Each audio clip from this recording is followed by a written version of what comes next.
All right, guys. Tonight on Cinema Rewind, we're taking you back to 2004 and revisiting the movie that changed horror forever, Saw.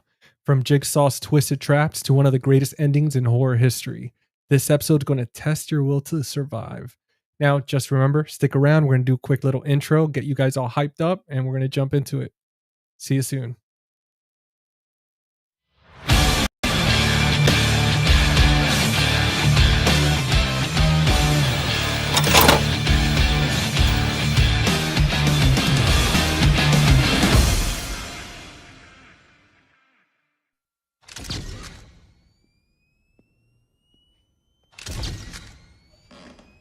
Someone there? I can hear you.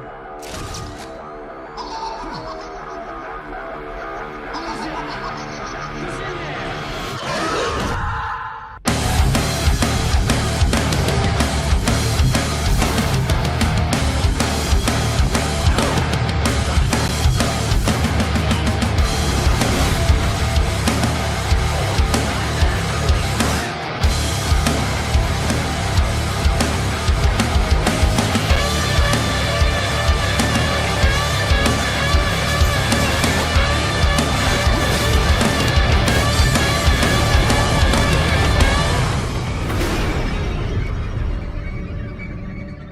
Live or die. Make your choice.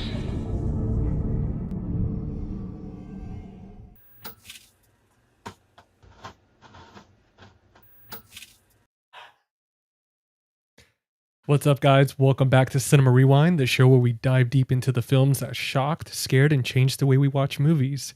I am GC, the host of Face the Movies and the Friday Night Fright Night podcast. This week's a special one, guys. We're doing episode 13, Lucky 13. Hopefully everything goes well. Now, we're taking you back to 2004, like I said, to revisit one of the most iconic horror movies, horror thrillers of 2000s, Saw. Directed by James Wan and written by Leigh Whannell, Saw's introduced us to the twisted world of Jigsaw, redefining horror with his claustrophobic storytelling, inventive traps, and a twist ending that blew audiences away. I know it blew me away, that's for sure. Now, with me, as always, I got my co-hosts, Jordan from the Movie Den and Stephen from After Hours Video. And today we're joined by a very special guest. You've seen his face. I've been doing a lot of stuff with him. Jonathan from the Dread Broadcast and The Average Reviews. And I'm telling you, Jonathan keeps his hands busy, man. Like, this guy is just crushing it out there with Tim.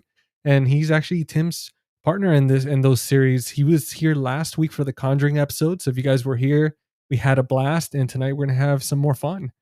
Now, together, we're going to break down the traps, tension, and the legacy of Saw. So lock the doors, don't lose the key, and let's play a game. Now, let's bring my buddies out. Let's go ahead and start off. We've got the man, the myth, the Steven. What's up, buddy? It's happening. Ready to play a game with you guys tonight. That's right, man. Hell yeah. And then we've got Jordan from the Movie Den. What's up, guys? What's up, buddy?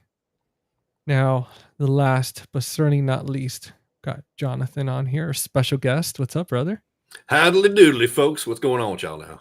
What's up, man? And hold on, we gotta set you up proper. There we go. We got a live crowd tonight. Woo! Feels like an episode of Seinfeld.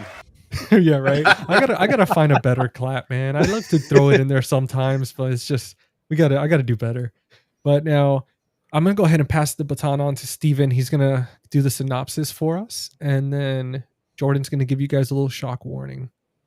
Awesome. So, quick breakdown of what Saw is all about. So, the film was released in 2004. Saw tells the story of two men, Dr. Lawrence Gordon, played by Cary Elwes, and Adam, Leigh Whannell, who wake up chained in a grimy bathroom with no memory of how they got there. A sinister cassette tape informs them they are pawns in a deadly game orchestrated by the Jigsaw killer, a mastermind who forces his victims to make horrifying choices in order to survive. As the clock ticks, Gordon and Adam unravel the mystery behind Jigsaw's twists and motives, encountering gruesome traps and shocking revelations along the way. What begins as a claustrophobic survival story culminates in one of the most unforgettable twist endings in modern horror. Dude. Oh, man, I'm excited. And now, quick little warning for you guys. Jordan, Yeah. jump. So we're going to be diving into the world of Jigsaw and his traps. And fair warning, if you guys haven't seen this, it's going to be full of spoilers. So sorry. It's been since what? How many years? So if you haven't seen it, 21 go watch years. it. 21 years. So go watch it and come back. Yeah, you guys had more than enough time, man. 21 years. There's no reason you've been that busy unless you've been like on an island, like freaking. In all fairness, Jordan and I's wives had not seen the movies, so there, I guess, are people out there that have never seen the first one. Yeah. Dude, That's it's funny. I think my girlfriend hasn't seen it either, or I brought it up and she's like, I don't think I've seen it, and I was like, what? Saw? But anyway, I mean, you know what? We can't all be perfect, right, guys? No, I'm kidding. There you It should, go. be, it Wow. should at least be a requisite for anybody who's For into sure. Yeah. horror films. Well, you know. I told my wife, I said, look, I usually try and watch these all the way through at least once a year. And I want to say of the 10 years I've known you, you've never seen this. She goes, no, never seen it. I was like, oh, whatever. All right, here's your chance. Here we go. Mhm. Buckle up. That's right. Now, speaking of buckling up, we're gonna buckle up with some of these people in the chat here. We got quite a few already hanging out with, and I already see a familiar face. I'm trying so hard not to laugh, but The name. Heroic Waffles, what's up, man? What's up, Heroic Waffles? What's up, man? I swear we get the best like user names coming up on here. I feel like somebody's just changing them every week at this point. It's amazing. I love it. What's up, Joel? What's up, Joel? Thank you for joining us, brother. And Yeah, look, thank you. look who it is. Oh, The Man bearded- himself, Chris. That's right. The bearded booklet guy. What's up, brother? Yeah, he's dropping some Texas Chainsaw quotes. Then we've got Tim joining us. There they are. What's up, I love Tim? that. what's up, man? Joel, what's up, buddy? Again, What's up, Joel? twice. That was second greatest role behind the Dread Pirate Roberts. Nice. Agreed. Nice. Absolutely. And last but certainly, Can never go wrong with Princess Bride. Pee-Pee Dangler. God, man, Pee-Pee Dangler. Yeah, that's doing a great time. just dangling Dude, over I there. swear, man, I love your handle so much, and I read your bio. I understand why, but dude, just props, man. I've never It's seen touchy. Yeah. I've never seen a handle just make me almost lose my shit. So that's amazing. Pink Unless you got beef cheeks hopping on. Beef the, Cheeks. That's another Oh, one. I'm man, I waiting swear. for I'm just waiting for it. Dude, Beef Cheeks, Heroic Waffles, and Pee-Pee Dangler put together in one room. Dude, What's Pink up, Pink Palace Palace? movies. What's If I'm going not on? mistaken, Pink Palace, that's from Coraline. So we Oh. might have a Coraline fan on here. Look at you, man. Let me know, Pink Palace movies, if I'm right or not on that one. But welcome. Thank you. Your new face here. And then we got Evan. Jonathan. From the Yeah, King of buddy. Red. Evan. Dude, awesome. Now we got to say hi to a few people on here. Now, as usual, we gotten used to doing these icebreakers. I'm going to give you guys a choice. Jonathan, I'm going to give you the choice since you're an honored guest. We could either do a serious one first or a fun one. Oh, let's do Let's fun, do man. fun. Let's be Okay, fun. and then we'll do the other one Yeah. later. Let's see. If you were trapped in a Jigsaw game, which one of us would make it out alive, and who's going first? Live or die, Jonathan. You choose. Make your choice. I have to choose between the three of you or all four of us. So we're gonna answer each one of us, but pretty much, I'm assuming the question would be you could pick if you think you would survive, if you'd make it all alive, or who's gonna die first. Ooh. I tend to look at stuff differently, and I try to think outside the box for solutions to things as a problem solver. So I feel like I would survive Okay. at least. What about you, Jordan? Who would be the first to go, or if I would survive? Yeah, like, do you feel like you would make it, or would you feel like you would be the one of the first to go, or even one of us would be the first to go? Wow, I've never thought of that. You know, it's funny. You watch those movies, and I'm this way. You'll watch them, and you start calculating in your mind, how would I get out of this if I was in this situation? No, I would die. Damn. He's like, there's no hope for me. Fuck my life. that's I'm going. hilarious. Just Like right away. I'll let you He's like, guys I got know. a paper cut and I'm done. Just roll on the floor. Just go without me.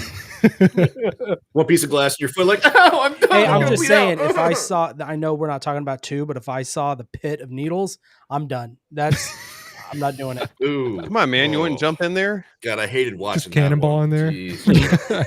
Swan dive. Yeah. Oh. Belly flop, just screw it. Or Oh my God. what's the one trap where it's like getting your hand stuck in the cookie jar, except it's like, is it shards of glass? Or Yeah, something? it's like I a think reverse so. that folds in Oh. on itself. All right, now Steven, which of us will make it out alive and who's going first? I want to leave it to the chat to decide. Okay, that's a good one. I like that. I want them to decide Oh, who. I mean, okay. they obviously they see us week in and week out. I want them to decide on my answer. Guys, that's it. That's the game's already started. Are you going to pick? Yep, Choose your fate. choose Steven's fate. All of us, Oh. actually. Go ahead and rank us on there. Who do you think's going to make it out? Who do you think is going to be one of the first to go? Man, for me, I have to say I have a pretty decent pain tolerance, but it depends on the trap. Like it really Yeah. depends on the trap for me. I mean, there's a chance. I'm one of those. I'm like you, Jonathan. I'm thinking outside the box, MacGyvering stuff. But yeah, depending on the trap and how much time I have, like if I have to saw off my leg, no pun intended, I'm gonna just saw it right off. But if it's something else, like when it has to do with like I have a laser point in my eye or something, and I have like 30 seconds to go through like 15 keys, I'm probably gonna be screwed. What about the reverse bear trap? Oh, I was going to ask that because Oh. I don't know. In that situation, would you just go ham on someone else and just get the key out? damn. I think you would have to, just out of desperation. I mean, I don't know. Hopefully, yeah, Sense of whoever's on- survival. I yeah. mean, instinct is to Yeah. do yeah, whatever you have exactly. to. Like hopefully that the other person that's on the receiving end of it isn't. It depends on, I they're guess, who it understanding. is. Like, hey, look, Like, sorry, buddy, you're effed. Yeah, I'm sorry. gonna get out of Yeah, here. Yeah. no hard feelings, but yeah. we just rip your stomach open. Sucks to be in it, but I Yeah. want to win it. No prize, just survive. And I think it all depends too what you have. Nice. Okay, so I was right. Sweet. Now, I think it really depends too on if you have kids. Like if the other person, I got to know them while we're there or something, and they don't have kids, they don't have family, and I have kids that I need to raise and protect, that's even more incentive. Obviously too, doing it as quickly as possible. I don't want to sit there and like bash somebody for like 10 minutes straight, but like making it as quick and painless as possible. I mean, I think that's really the end game to be able to survive something like that. But For sure. I guess we never know until we're trapped with Jigsaw. But now Yeah. for the serious one, do you think Saw works better as a horror film, a mystery, or psychological thriller? Ooh.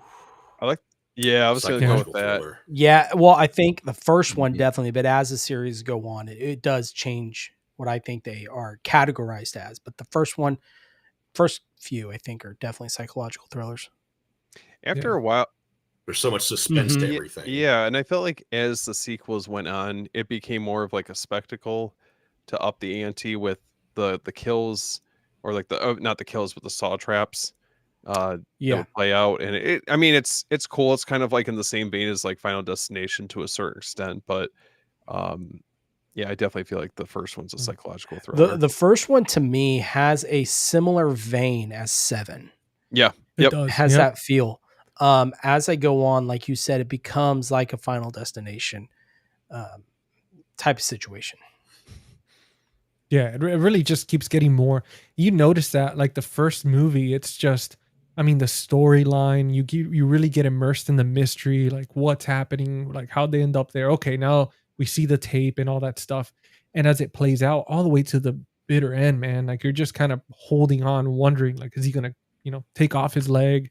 Like, what's gonna happen? But then with the other ones, it's just like traps. They get more intricate. They get more violent. Just How is more this one gore. connected to the 10 other films? Yeah, I know. If you the thing that I love about this movie is that if it's a standalone on its own, it's very confined. Like you don't really need too much more outside of that. Whereas like if you go to the sequels, you definitely need to watch what came before it to really get the full reward of that specific sequel. yeah. First one I think is like a masterpiece. Absolutely, man. It's fine. Jordan, you mentioned Seven. Dell, what's up, Dell? By the way, What's up, thank you for Dell? joining us. What's going on? He said OG Saw definitely wants to be Seven. Yeah, absolutely, man. I mean, I'm sure I wouldn't doubt it if there was inspiration from Seven. But I want to ask you guys, and I'm gonna start with Jonathan, obviously our honored guest. So I'm gonna be starting with you on some of these. Unless if you want to pass the baton, need some time to think, go for it. But Bring it on. I'm Bring gonna it throw you a on. curveball here, and I'm kidding. What was your first experience with Saw? Theaters, DVD, or a late night discovery? Mm-hmm. Oh, that was definitely DVD. Where I grew up in high school, I grew up in a small podunk middle town in southeast Arkansas. Nearest movie theater was either like half hour south or there was nothing. So didn't get out to the theaters much. Did a car back then, and so me and my friends always rented movies a lot. We were always watching this or that or whatever. We'd always have people over to our place and just hanging out with everybody. And so this is one of those where it was a rental. Someone brought it over and we watched it as a group. And it was unlike anything we'd really seen before in any kind of horror film. There was so much of an elaborate setup, so many twists and turns, and it was very thrilling to watch. And it was a hell of an experience. Dude, hell yeah, man. Like, I mean, it really was. Like, I know for me, it was definitely like I was completely blown away with it. But I'll get to my story at the end. All right, Jordan, what about you, brother? Yeah, so mine was DVD for sure. Hollywood Video Rental.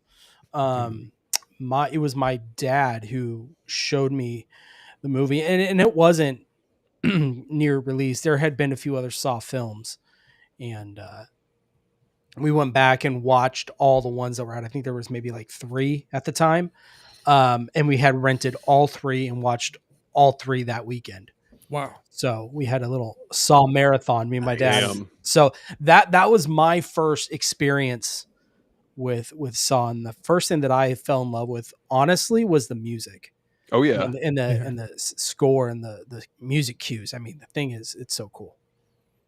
Yeah, no, I mean that Hello Zepp theme, it's just incredible, man. Like it Mhm. really gets you.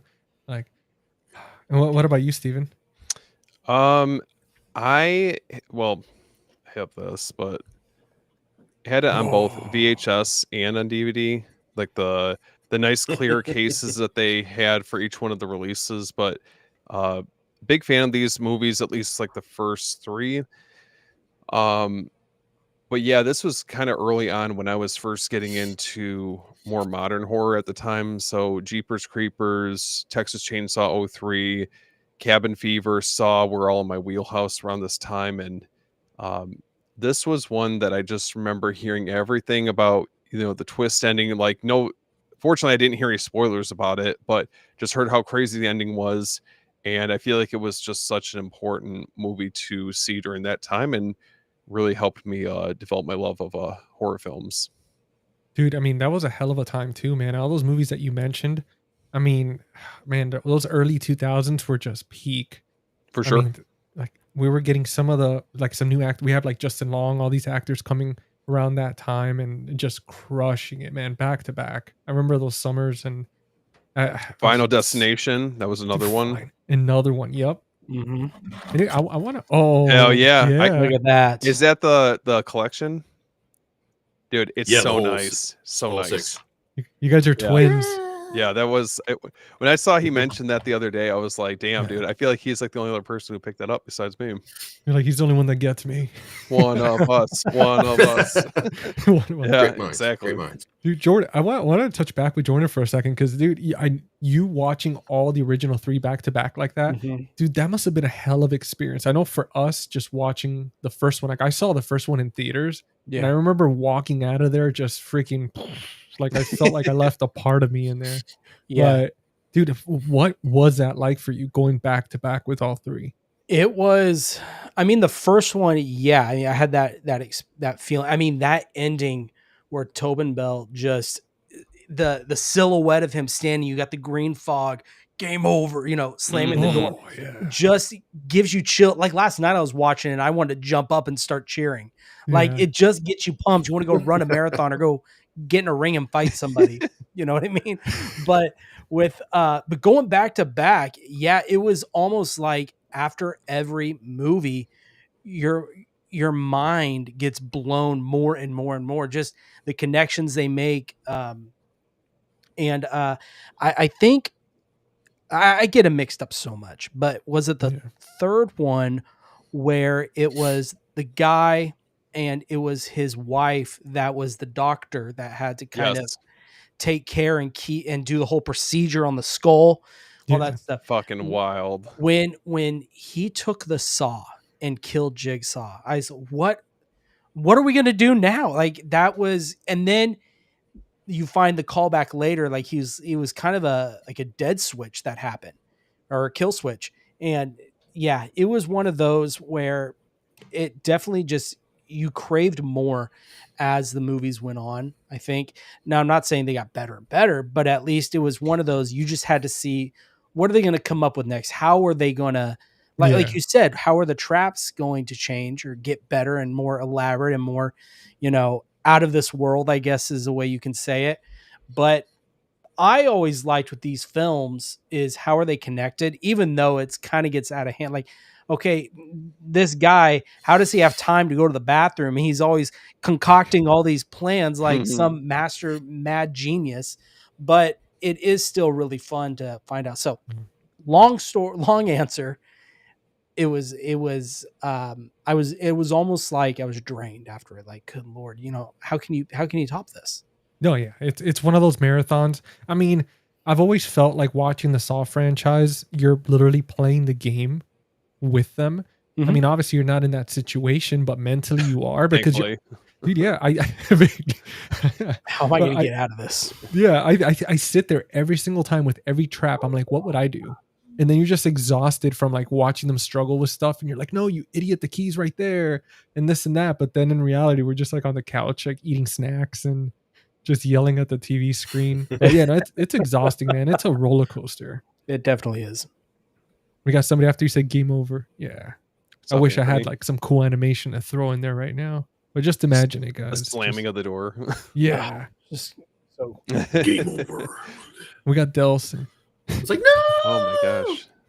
just like- crying to go. It's like a snuff film.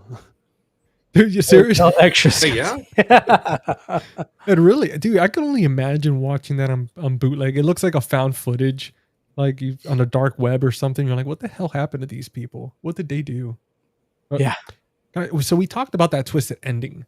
Did you guys feel that watching the movie, like it fully got you, like you were not expecting that at all? Because I know for me, like when he gets up, I was like, oh no. I know.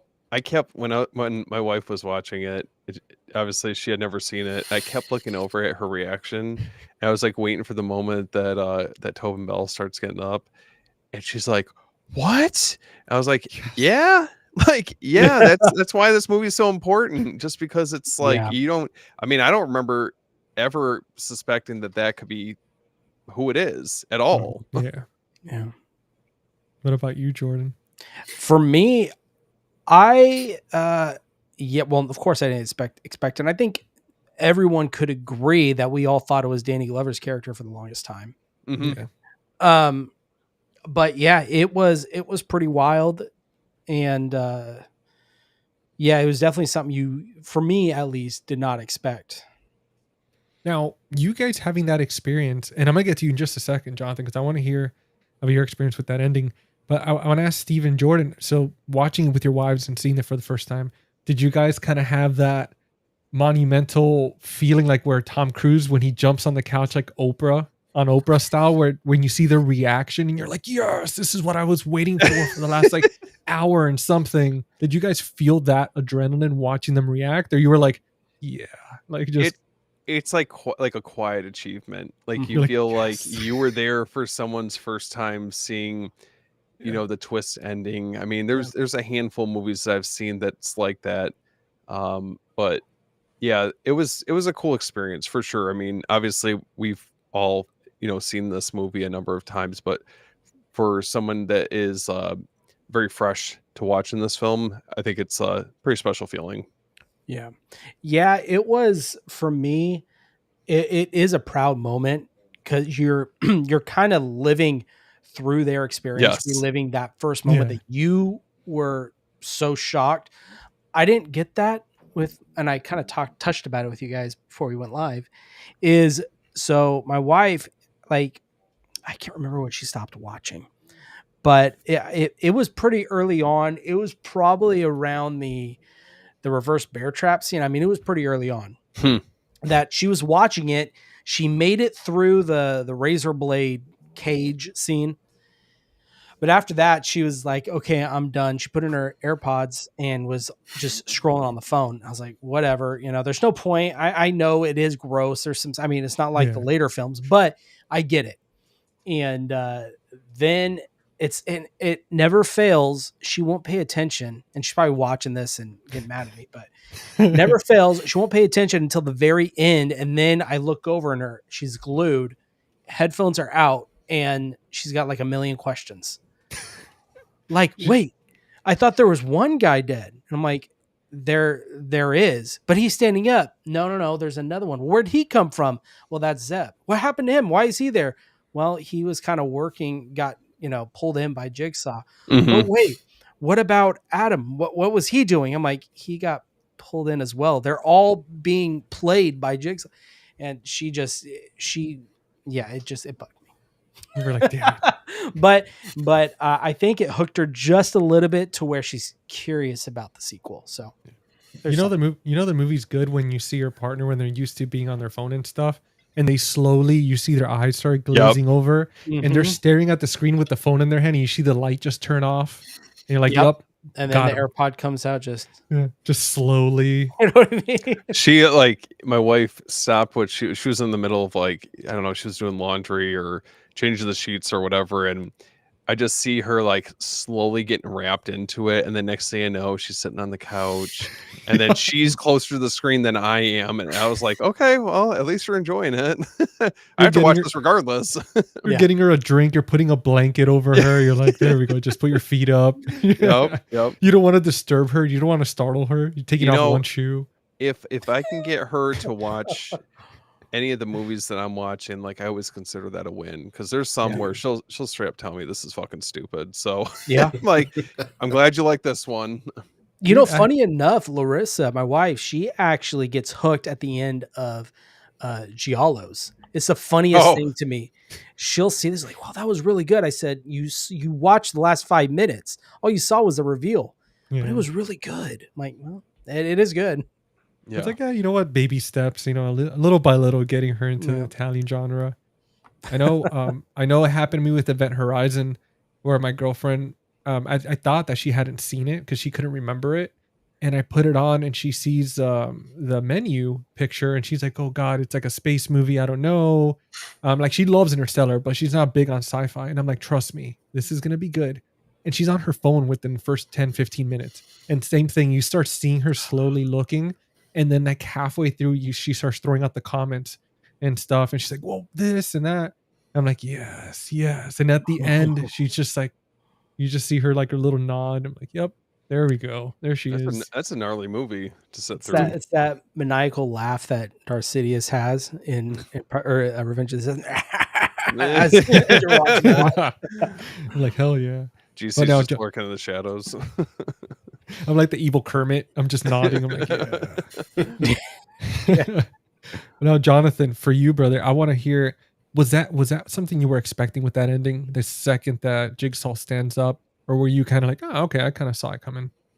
No, it's not something. They don't give you any real direction that hints to that so much, because through the whole thing you just think it's just a dead body, and then you find out that Zepp isn't like the true mastermind piece of shit in all of this, and that he's just another pawn in the game. And then he just pops up like peekaboo, and then dude's like, oh, what the hell?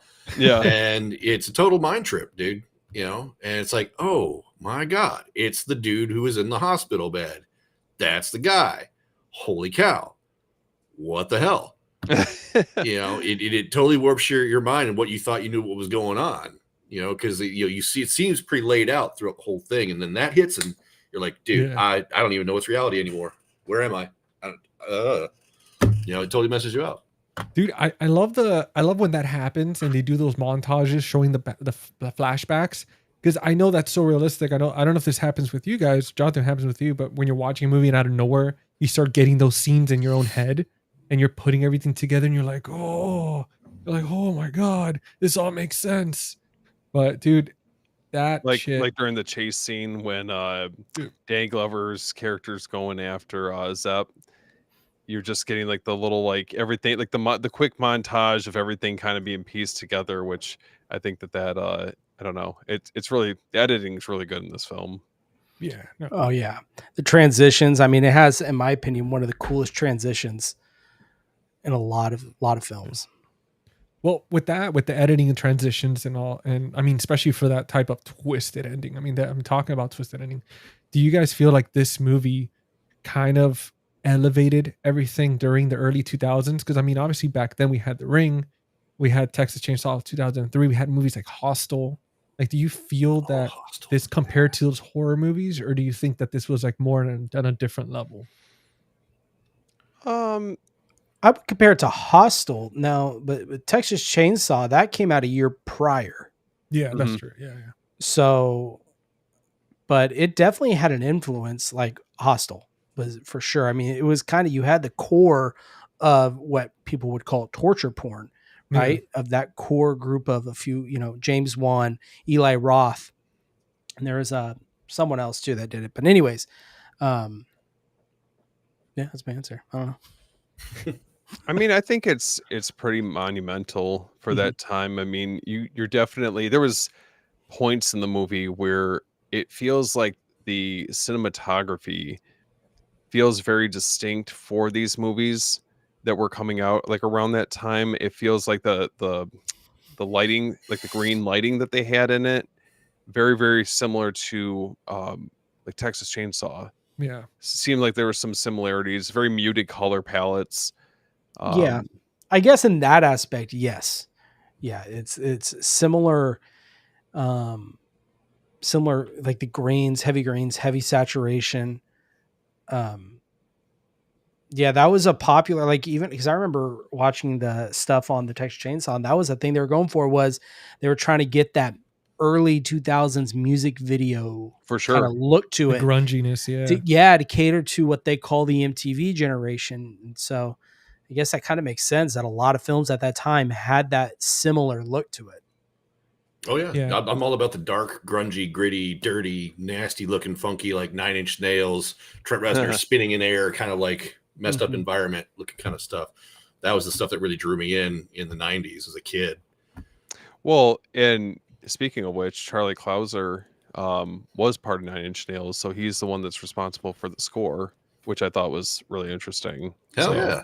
yeah. And I mean, for me, like, that's the thing too with this type of movie. I mean, they were on a micro budget. I mean, Saw was shot in what, just 18 days, and a budget was around 1.2 million. So I mean, they did so much, and this is a perfect example of, you don't need 10 million, you don't need 5 million. I mean, with just being in one room for the most part, they were able to create something like this so iconic, man. I mean, I know during that time, the early 2000s, I don't remember seeing a movie that really just got me like revved up, like Jordan was talking about, where you're just ready to cage fight somebody, pretty much, or Yeah, bare knuckle just fight somebody. pretty much just go into into the jungle and just fight a bunch of gorillas or something. Or But he goes Super Saiyan after the movie. dude, yeah, man, and then just be like like I feel so dirty too afterwards because Yeah. I'm like, man, you got me so good, you bastard. You were laying there this whole time, and you just took me for a ride. Well, But I mean, it's wild though. I mean, yeah. on rewatch, to see like Leigh Whannell, for example.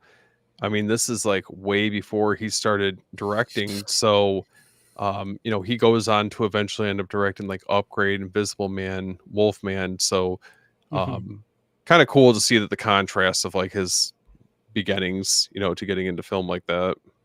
Yeah. They did something that happened too. It's actually so there's actually a short film. This was the first time I found out doing some research. So James Wan and Leigh Whannell first made a 9-minute short featuring the reverse bear trap. I had no idea about that. I guess they were either trying to pitch it or trying to plant the seed, but that's pretty cool. Yeah. Isn't it 0.5? Saw 0.5 or 0.5? Not sure, dude. That's a good question. If Oh. anybody knows, let us know in the comments. And speaking, we have a celebrity here, guys. What's up, Christian? Pasta's my autobiography. Oh, That's man. hilarious. We need to get you on to talk about that. Yeah.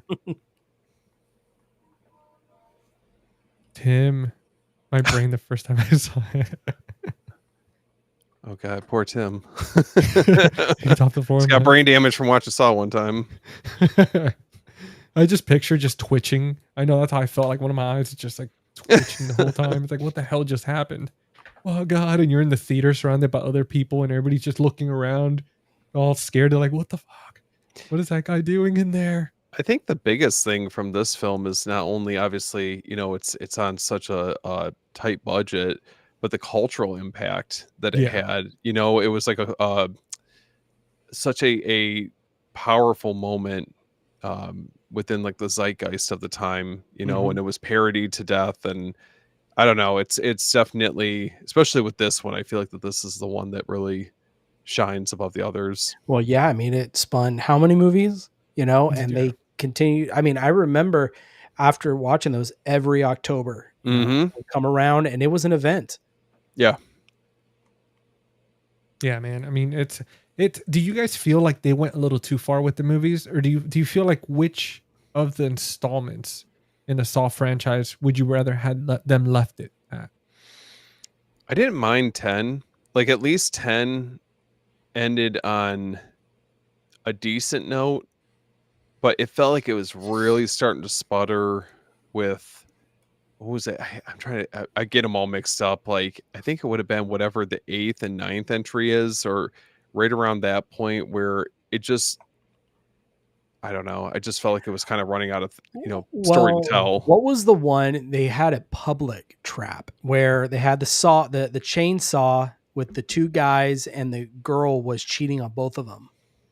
Was it Saw 3D or something? I don't know, but that one I was like, okay, come on, guys.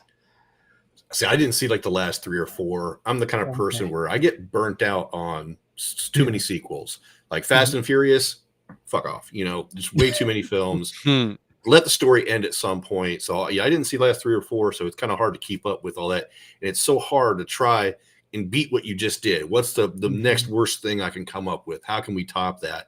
And trying to do it over and over with that same kind of repeat formula, it bores me after a while, For sure. I get that. Yeah. Especially sometimes when you have too many characters that you got to remember too many things for too many people. Like I love the fact that this one was mainly focused on Adam and Dr. Gordon. But how do you guys feel about the dynamic like between the two? Do you think they carried the film pretty well? I think so. Oh, yeah, I think so too. I wouldn't even mind the film. I think it'd be cool to see a cut of the film where it's just them in the bathroom and you just see them play it out. That'd be pretty interesting, dude. Well, funny enough, so majority of the film, it's mostly them because when you really pay attention, despite being Jigsaw, Bell only appears for like 3 minutes in the entire film.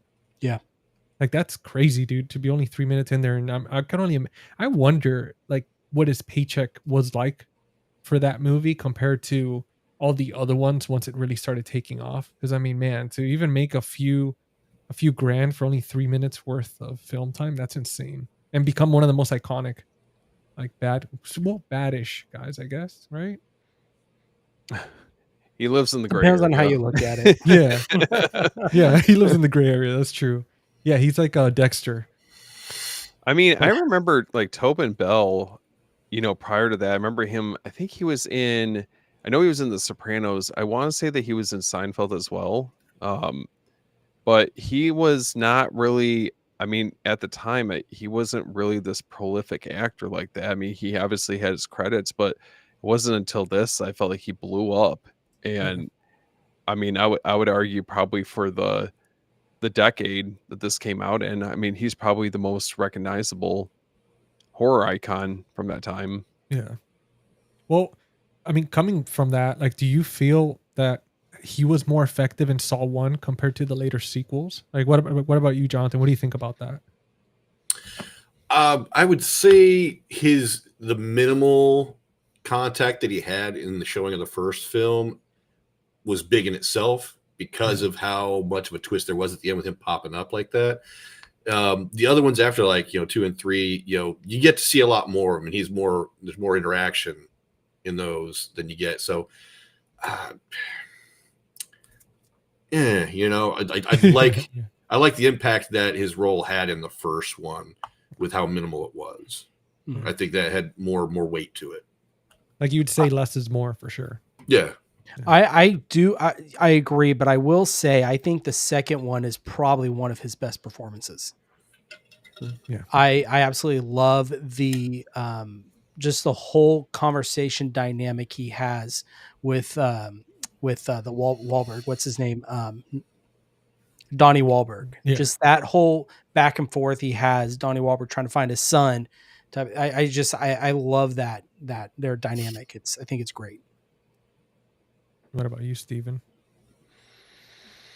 I think that, like, obviously he's an important role in the first one, kind of more from like in a background sense, but I think that as the sequels go on, his role becomes more prominent, and um I don't know. I like that it's a little bit more fleshed out as it goes further, on in the sequels.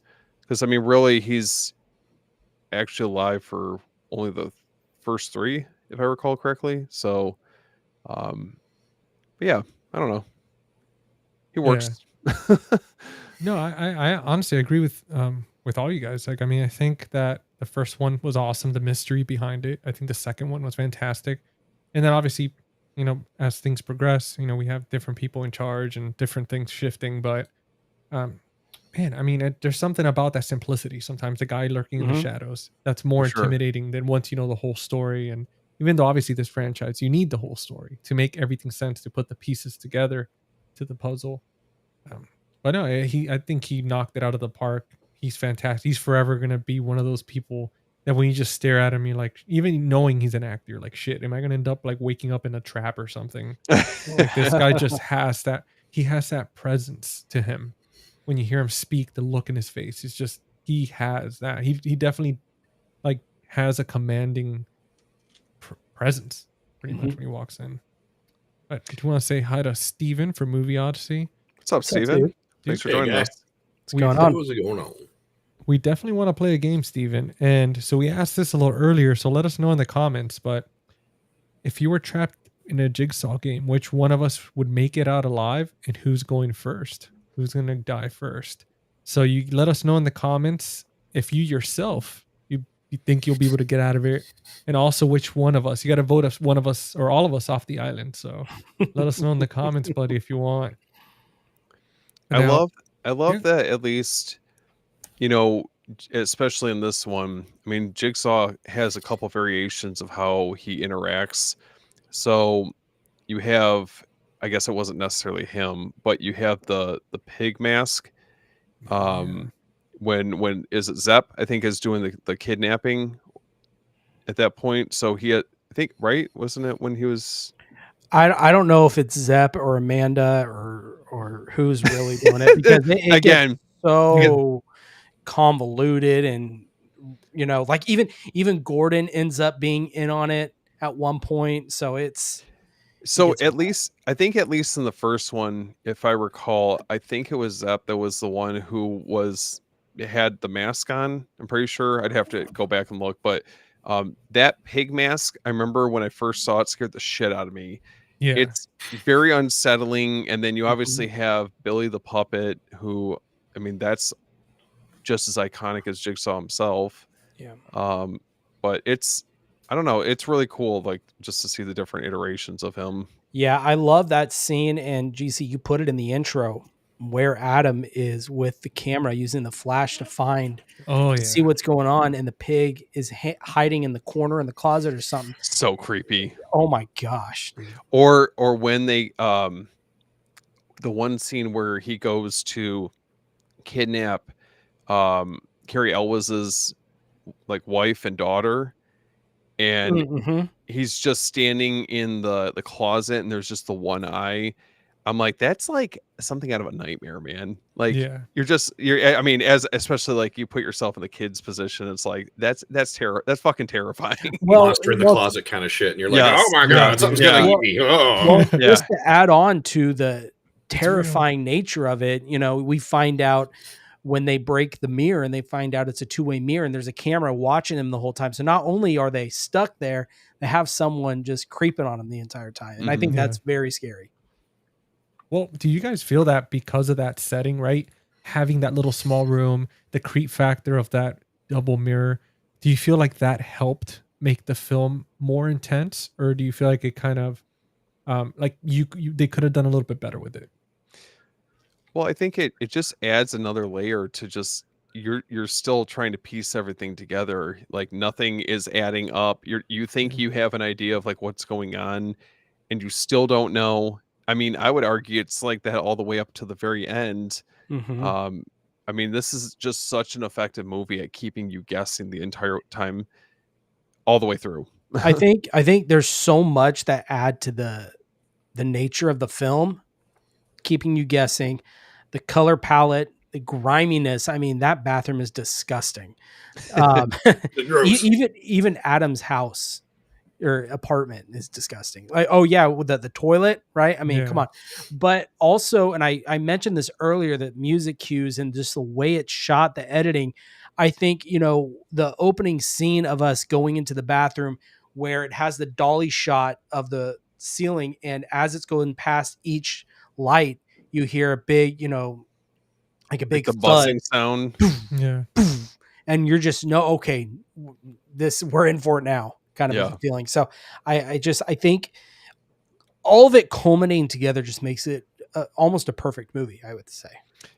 I think I want to note at least David Armstrong, the cinematographer, did a phenomenal job with this movie because my understanding was very familiar with doing like more low budget films. And I mean, especially for this, it feels like they were given a little bit more to work with than they probably were. And it's, I don't know, all around cinematography, editing, score is excellent. The camera work, I would argue, is a character in of itself, because if you watch, and I was noticing this last night, as the victims, as they start to panic, right, you can see the camera work get more hectic. Yeah. I think a perfect example is Amanda's trap. Right when the clock starts ticking, you see, the way they shoot it, but the spinning, the 360 shot, and just gets crazy with the transitions and everything. And as she kind of calms down to focus in on this guy that's on the ground who she has to cut open, she's thinking about what she's going to do. The camera work and everything starts to calm down. And then as she gets worked up, starts stressing, the camera work ramps up again. And it plays that through the entire movie. Well, I love that you brought that up, because that's a big question I had for you guys. I mean, that intro is absolutely insane. And do you think, especially at least to make it fair during the early 2000s, do you think that's one of the best intros for the movies around that time? And I mean, we could even add for the franchise in general. What are you guys' thoughts on that? I think anytime that you use camera work to help simulate distress and panic, it's always going to be a plus. no matter what it is or what era. So the way they used that and how effective it was in helping instill that sense of fear in the viewer was a really great way to help, really kind of add to those elements of the film. Oh yeah, man. I mean, I love that because with the camera, sometimes it looks like it's like breathing, right? Like you're looking through the eyes of the person at times, and it makes you feel like you're there. It does. I know in the movie Enter the Void does that heavily, Oh yeah. and that's one thing I love about that movie. Like it makes you, it brings it to life. So it's amazing.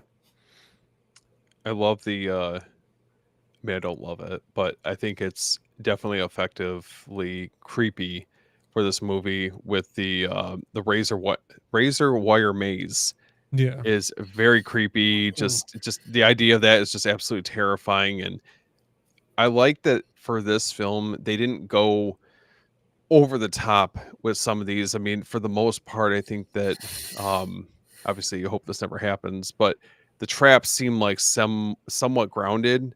Whereas like as you went on in the sequels, it just like some of them just became like so over the top that it just kind of lost its believability. I just want to Yeah. know where he gets. I mean, this dude must have a degree at MIT or yeah. something, man. I'm telling you, as the series goes on. Yeah, don't they say in the later films that he was like a civil engineer or something, and that's how he was able to like come up with all Probably. this stuff. But where does he get the like the one where the girl has the hook in her mouth with the key hooked up to an audio machine where she Yeah. can only go, stay under a certain decibel? Like, we're gonna get that equipment. Yeah. You know what I mean? But He's just there tinkering. yeah, I don't think you're gonna find that Guitar Center. Yeah. right. Dude, Yeah. seriously. Well, I mean, talking about like Tobin Bell, Jigsaw, and his creativity, do you guys feel that the film's budget limitation forced them to James Wan to be more creative with the environment and everything he was trying to make? I think it definitely works. Like he makes the most out of the setting. I mean, it's nothing complicated. It's easy for us as a viewer to follow. Yeah. You really only have, other than some in between shots, but you really only have like the initial bathroom trap Mm-hmm. for the two of our main protagonists, and then Cary Elwes's apartment, and Yeah. wherever Danny Glover's staying or he's creeping. Well, there's that. You have the I mean, really the only external kind of shot is the parking lot, Oh yes, yep. and that's about it. Yeah. Wait, when he Well, they make great use of space by having all these like small compact environments that everything is in. It's all compartmentalized so that you don't really need big sets. You don't need too much production. It's all right here in small, nice, neat little space. Feels very claustrophobic, especially with the bathroom trap. Even the apartment. I mean, there's just they're very confined. It's supposed to be a safe space, and yet, when Cary Elwes's character isn't there, his family is basically assaulted and held hostage, essentially. So none of these places are safe for any of these characters, And it's crazy how they built that on a soundstage, and it's like all the grime, everything was from scratch. So I mean, the creativity, man, they made it so damn real. Like that place felt disgusting. Like I felt like I was gonna get tetanus just watching the damn movie. Yeah, the guys building the sets like, hold on, guys. Yeah, right. This up. Let me take a shit here real quick. They're like, no, it's not a real toilet. They're like, yeah. Adam Christian, there's no solids in here. Yeah. Whoa. They're like, they went to Outback and they're like, all right, man, I gotta go. Yeah, how many blooming onions are you gonna sell me? Oh my god. Oh. Let's get some chimps in here and let them just start throwing feces on everything. That's why whatever. those poor guys are just sitting there panicking just because they're stuck in there. They're like, oh god, this is really my nightmare. Oh, dude, that's amazing. Blooming onions. I love that. If I saw it. No, not you, Steven. If I wasn't Saw. As far as you guys, that's a tough one. Dude, he's a gentleman. Just give it to us straight, man. We're all goners. Just that's it. Now, guys, I want to ask you something here.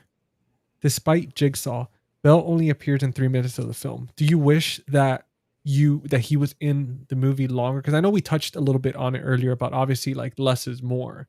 But did you feel once you found out, like once he got up, were you like, damn, I would have loved to see more of him? And did it leave you thinking this is gonna be a franchise? Or when you saw the movie, you're like, okay, there might be a sequel, but that's pretty much it. I think it would be cool, like with some of those flashbacks leading up to like explaining how everything's going down at the end. It would have been nice to see more shots of him being involved in those processes. I don't know if I don't think I would want to see him more, to be honest. I mean, it leaves it I think it leaves the viewer wanting more, leaves the door open potentially for them to do a sequel, or at least at the time. And I don't know. I don't think his character really needed to be in it that much more. I mean, you kind of have him there, but he's not there, I guess, if that makes sense. Yeah. Yeah. No, I agree with both of you. I'm kind of happy the amount that he's in this film. I think it works the way they executed it. So Now, do you guys feel right? Well, one thing I do want to say about the twisted ending, because I found out about this doing the research too. So only the key crew knew about the twist. I mean, like most of the cast members, they learned as they were filming, but they kept this very hush hush. So I'm assuming when he stood up, and whoever showed up on set without seeing him like laying down and stuff, they were probably as surprised as we were. Which I can only imagine how cool that was being there at the time and filming and everything. But I wanted to ask you guys, as far as do you guys think that Saw accidentally created this kind of like torture porn wave of horror, like Hostel and movies like that, or inspired it in some ways? Because I mean, obviously, as you see the movies go on, you see it kind of get like that. Compared to like it strays away from the original, from the mystery and just the simplicity. But what are you guys' thoughts on that? I think it unintentionally did. yeah, I mean, it for sure influenced. I mean, it was correct me if I'm wrong, I think it was like the first of that kind Yeah. of filmmaking and type of story. Yeah, I think it was a heavy influence, and I think it really started a phenomenon of films. Well, I mean, there's always been like for a long time, there's always been like little hints of things about like different types of like snuff films, things about like 9mm, Faces of Death, and things like that. There's always like the really rough, really grotesque, really hard to watch stuff that is always going to bring on inspirations for other things later on down the line. And the way Saw kind of set a new standard for that, for elaborate traps and torture, it spawned a whole other world of stuff. And, just looking at the franchise itself, and then other films like Hostel and other things that have come after it, it's definitely has a major impact, whether it was intentional or not. So it's safe to say that pretty much Saw was something that during the early 2000s, it was like a very important part in the way horror was evolving. Like obviously like with Hostel and all those other movies.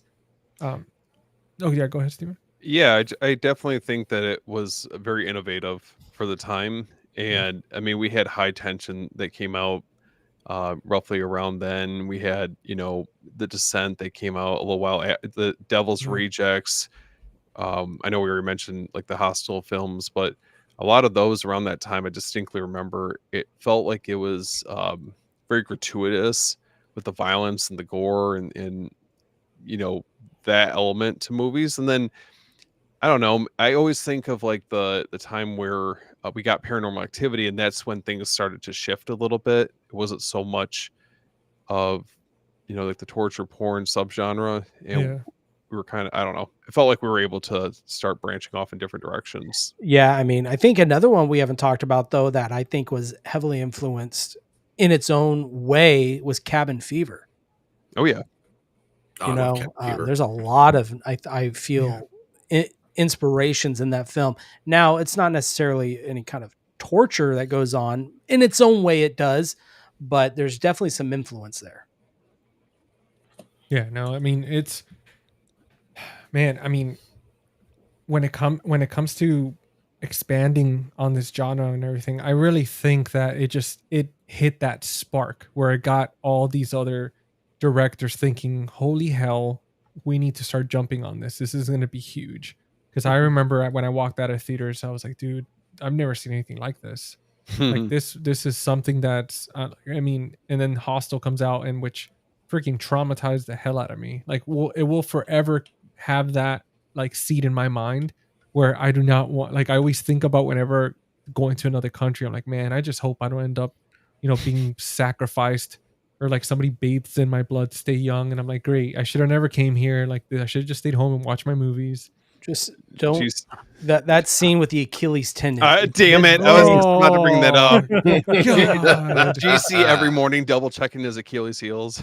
Dude, Yeah. it's He funny looks under 'cause- his bed just to be safe. Dude, Yeah. I don't know if this happens to you guys, but man, sometimes at night in particular, like obviously, like I always do my rounds. It's one of those things where I live, it is a little bit more rural, so I always do my rounds and stuff, checking the house. But whenever I sit in bed, I always think of those movies, and I think of those scenes with the Achilles tendon and stuff.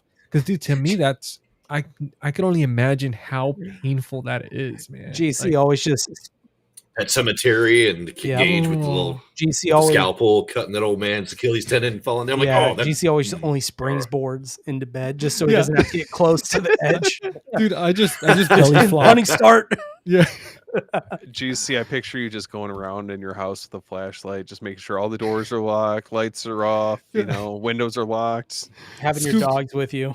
Scooby-Doo style. Like, I'm just like creepily like walking, and then the dogs are just all, the dog, the cat, the parrot, they're all just walking behind me. Dude, That's it's funny. My fucking girlfriend's funny. staring. She's like, what are you doing with a flashlight? We have lights. And it's like, oh, sorry. I didn't want to wake anybody. Can I ask you guys? So obviously we know James Wan after this film got really big as a director, and he's branched off into a number of different movies. Do you guys consider this his best film, or do you think that there was other films that he directed after this that were better?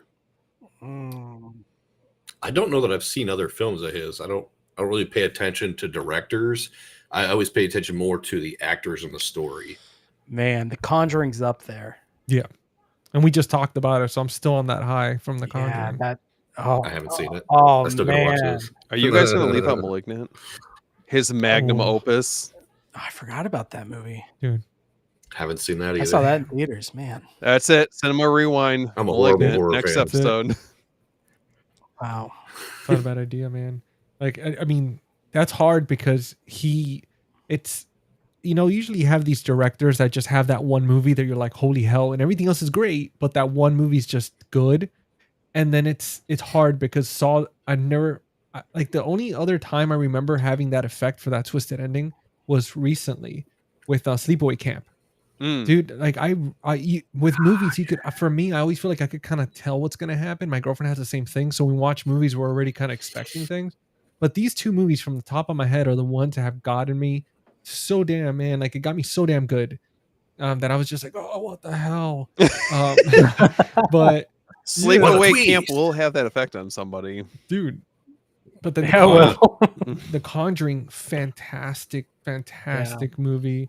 And It's then hard. and Malignant too. It's like, Well, Insidious. I know that started a lot of movies too. I mean that was definitely a precursor. And we've talked about this before. Precursor to The Conjuring, and you can definitely see the progression, I guess you can say, from Insidious into The Conjuring.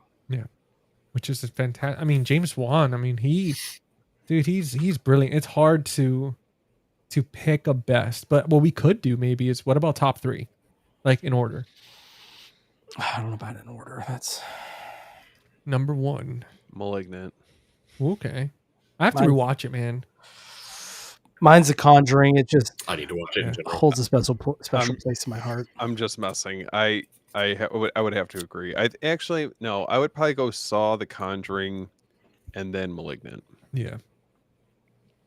Jonathan, I know that you didn't see Malignant or The Conjuring, so I'm building a list. I swear I will get around to watching these films. Please. He's don't like, hate I didn't me, even watch people. Saw. yeah. He's like, I don't even know. He just ended up here. He clicked on the link. He's like, Yeah. how the hell did I end up? I'm just good at guessing. I don't No know. one's favorite film is Aquaman. Oof. I mean, I like it. Yeah. I wouldn't put that. I definitely wouldn't put it top 3.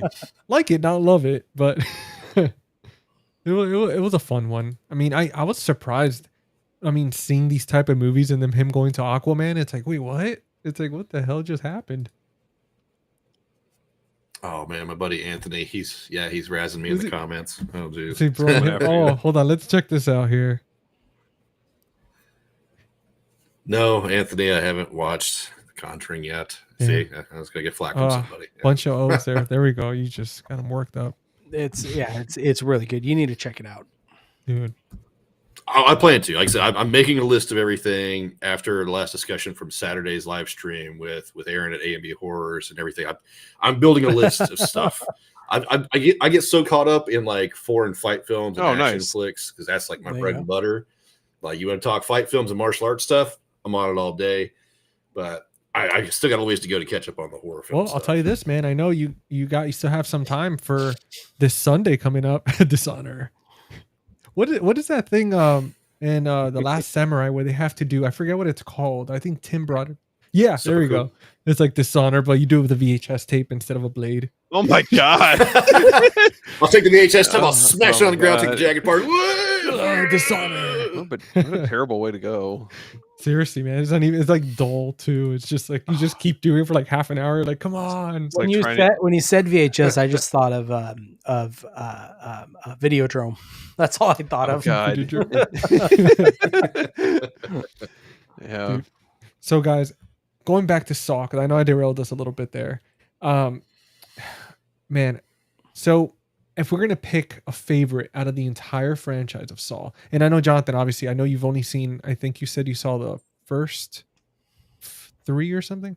I've seen I think I've seen up to Up to 6. six. I think I don't remember if I saw 7. So or not. you could gauge based on them that whatever you remember the most from them. But would you say the first one is your top favorite out of the entire franchise, or would you say there's another one in there that you're picking?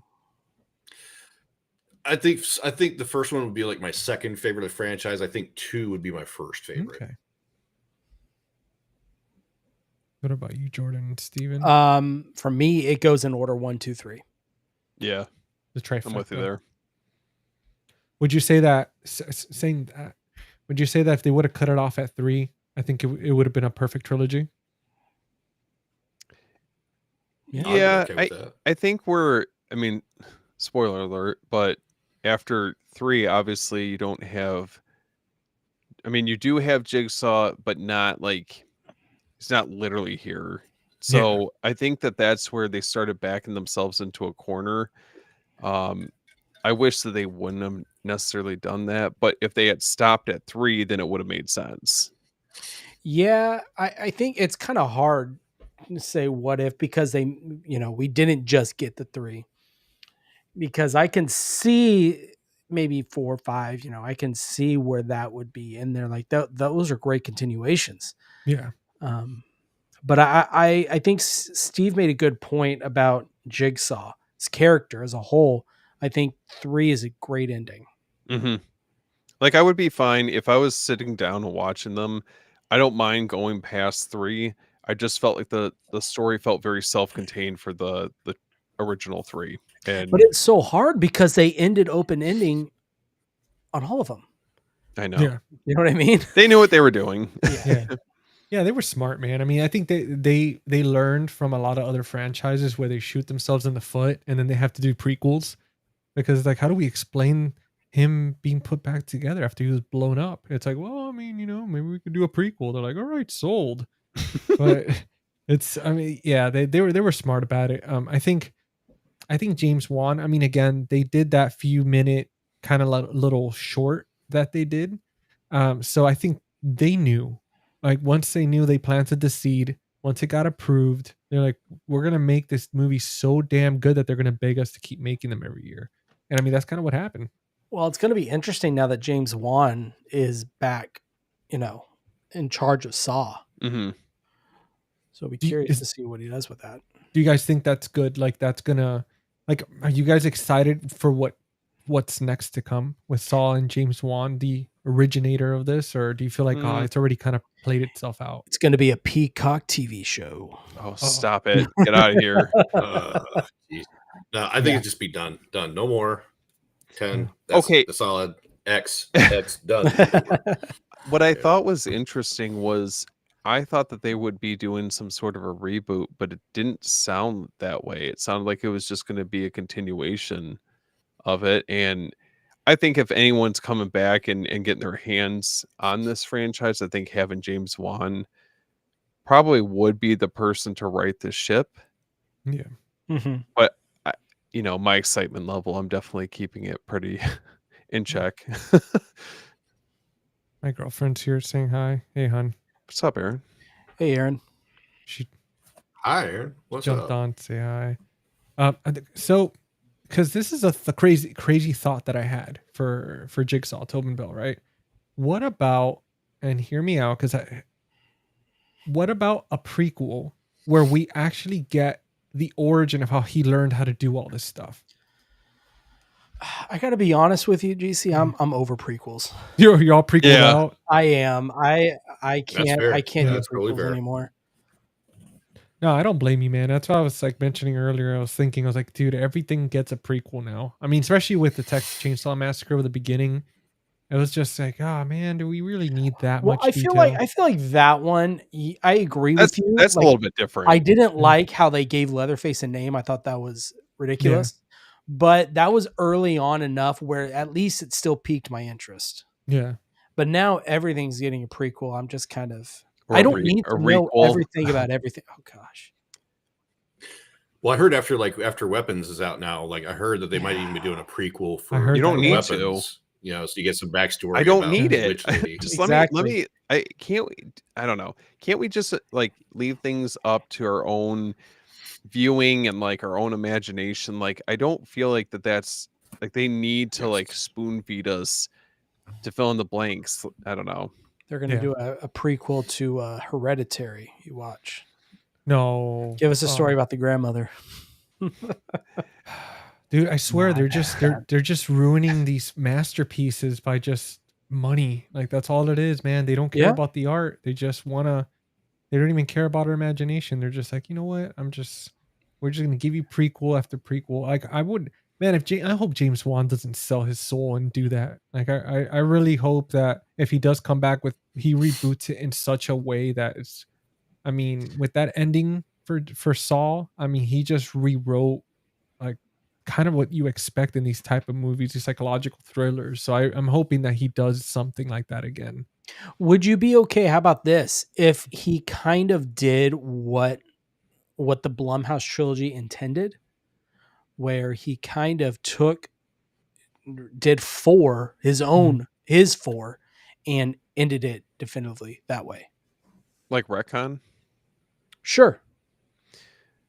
Yeah. I don't. Retcon 4 I mean, if he felt like there was a story to tell, sure. But it gets so fucking confusing when they start retconning storylines and you're just basically acting as if certain storylines never existed. And I get it to a certain point for the sake of justifying whatever sequel, requel, whatever the case is. But I would trust that he wouldn't just do it just because. I think that he seems like he's a little bit more picky on the films that he chooses. Yeah. So I trust that if they're going to end up doing another one, that he'll take the time to flesh out the story. I mean, who knows? Maybe he wanted Control to actually stop everything. Oh, that's true. That's actually he's like, dude, I don't want anyone touching this anymore.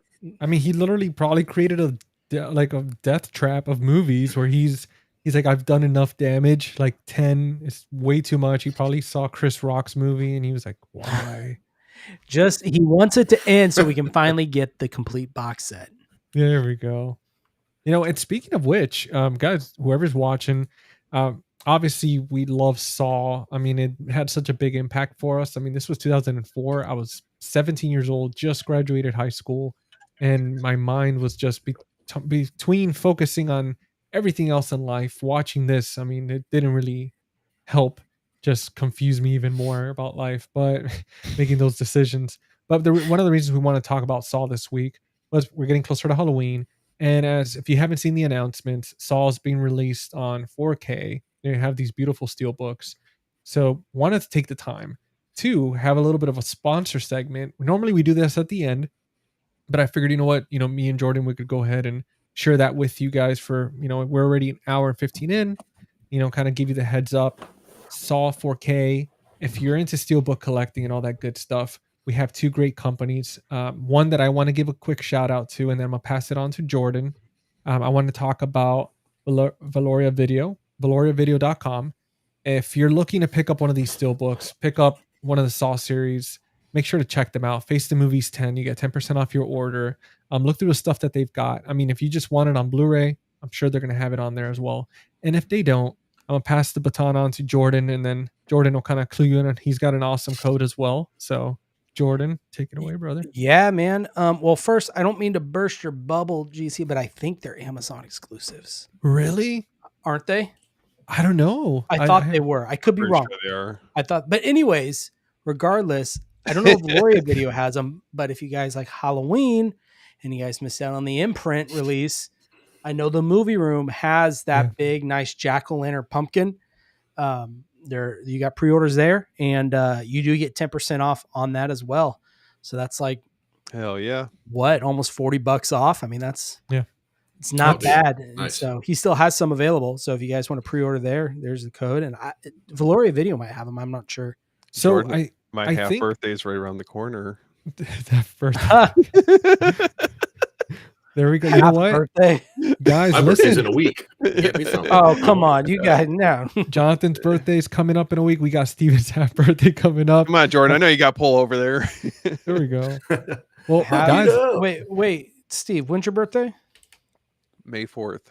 No way. Mine's earlier. But that's Steve- right. You're not even a fan of Star Wars. May 4th. Steven, May 12th. May 12th. Yep. Dude, March makes sense. 31st. Okay, listen, to my defense, I like the original trilogy. I like the prequel trilogy, but I'm not the biggest fan of everything that came out after that point. well, if you're with Steven and if you hate him or love him, at least now you got places to buy them. So, yeah, guys. I mean, what we're saying, Halloween, you could get it at the movie room, and then if you're a fan of the Freddy's, I know Valoria Video just got the Steelbook box set, so if you missed out on pre-ordering that, check them out. I mean, same deal. You're going to be saving a lot of money, but jump on that quick, because if not, it's probably going to sell out, and then you're going to be screwed and regretting it. And we actually have a special surprise here. Jordan, you want to let the people know? Yeah, man. So it was funny.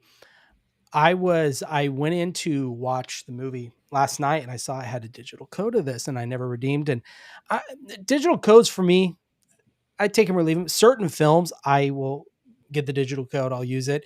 And actually, it's funny with these. 5 years ago or something, I bought like the whole franchise as a digital code, so I had them. So I don't need this anymore. So I've got, if anyone wants to grab it, you guys better be quick. I've got a digital code to give away of Saw. So I think it's perfect timing. So if you guys want to grab that, snag it. Be quick, Get people. yourself a digital copy of Saw, so you guys can watch it at home if you guys haven't seen it. Steven's writing it down. Where's the QR code? If you're writing it down, Put your phone up to the screen. It's like, Just take a screenshot, guys. all right, that's it. There we go. Listen, Well, GC, guys- I'm not above that. Listen, guys, like for everybody watching, I mean, we've given you discount codes. We're giving away digital codes, and you're never going to expect that with these episodes. I mean, one minute we're going to be throwing away digital code. Who knows? Maybe we're going to be announcing some giveaways. We're going to talk about that a little bit more towards the end. We got 2 giveaways that we're doing. 3 giveaways actually that we're doing. One of us each has a giveaway, unless Jonathan, you've got one that we don't know about. But I got nothing. it's okay. Give the people what they want. Stuff. I see some stuff behind you. All I can do is spoof Tim's books. That's all I can do. Dude, I've been meaning. Hey. Which hold on, I've been meaning to pick up Like, Comment, and Survive. Actually, Tim, if you're watching, I don't know if you're still watching or not, but dude, I want a signed copy of that. I want a signed copy. I want Hold to up. read it. I didn't know he did books. Well, you guys just blew my mind. Hold on, Dude, really? Tim's an author, dude. Yeah. Yeah. Tim wrote a couple books. I'm working on That's incredible. an Tim, we need to audiobook talk. recording for this one right now. buddy. Dude, I'm telling you, I want to get a signed copy. I was gonna pick it up on I'm with Amazon. Dude, $14.99 for the Like, Oh, Comment, and come on. Subscribe. But I was like, you know what? I want a signed copy. I want to get it from him. Me too. Like, yeah, man. So I want to support him and Amazon not take money from him and stuff. So But we're gonna have to bring it up on Sunday's episode. We're gonna be like, hey man, The Conjuring, Just and corner him. yeah, The Conjuring and your God. book. Just muscle him, be like, give me your book and give it to me signed. Mafia style. Yeah. But guys, if you're enjoying these episodes, all that good stuff, make sure to comment. Let us know if there's any specific movie that you want us to talk about. Right now, we do have already everything scheduled, but doesn't mean that we don't have an open schedule for the very near future. So far, we've got, I think, all the way up to October covered. So there's still November, there's still December. So let us know, vote, all that good stuff. But Saw, I mean, holy hell, guys! Like I don't even know where else to go with Saw. I mean, like shit, it's one of those movies that I mean, that ending, like the cinematography, the music, we've already established that I mean, they killed it across the board. If you guys were to rate this right now, which we are, what would you give it at 1 through 5 letterbox rating after rewatching it just a few days ago? I'd give it a 4.5. Okay. Yeah, it seems I like about that. right. Yeah. I'd give it a 4, but I will say something that really irritates me about the story is that Oh God. Cary There you Elwes, go. he's Yeah. a medical professional, and I know it's not really a point of focus in the story because he's supposed to be a dead body, but like, dude's been laying there this whole time. How could you not see that he's breathing at least a little bit? You know, how is he lay so damn still that you don't notice that he's actually alive and not a dead person?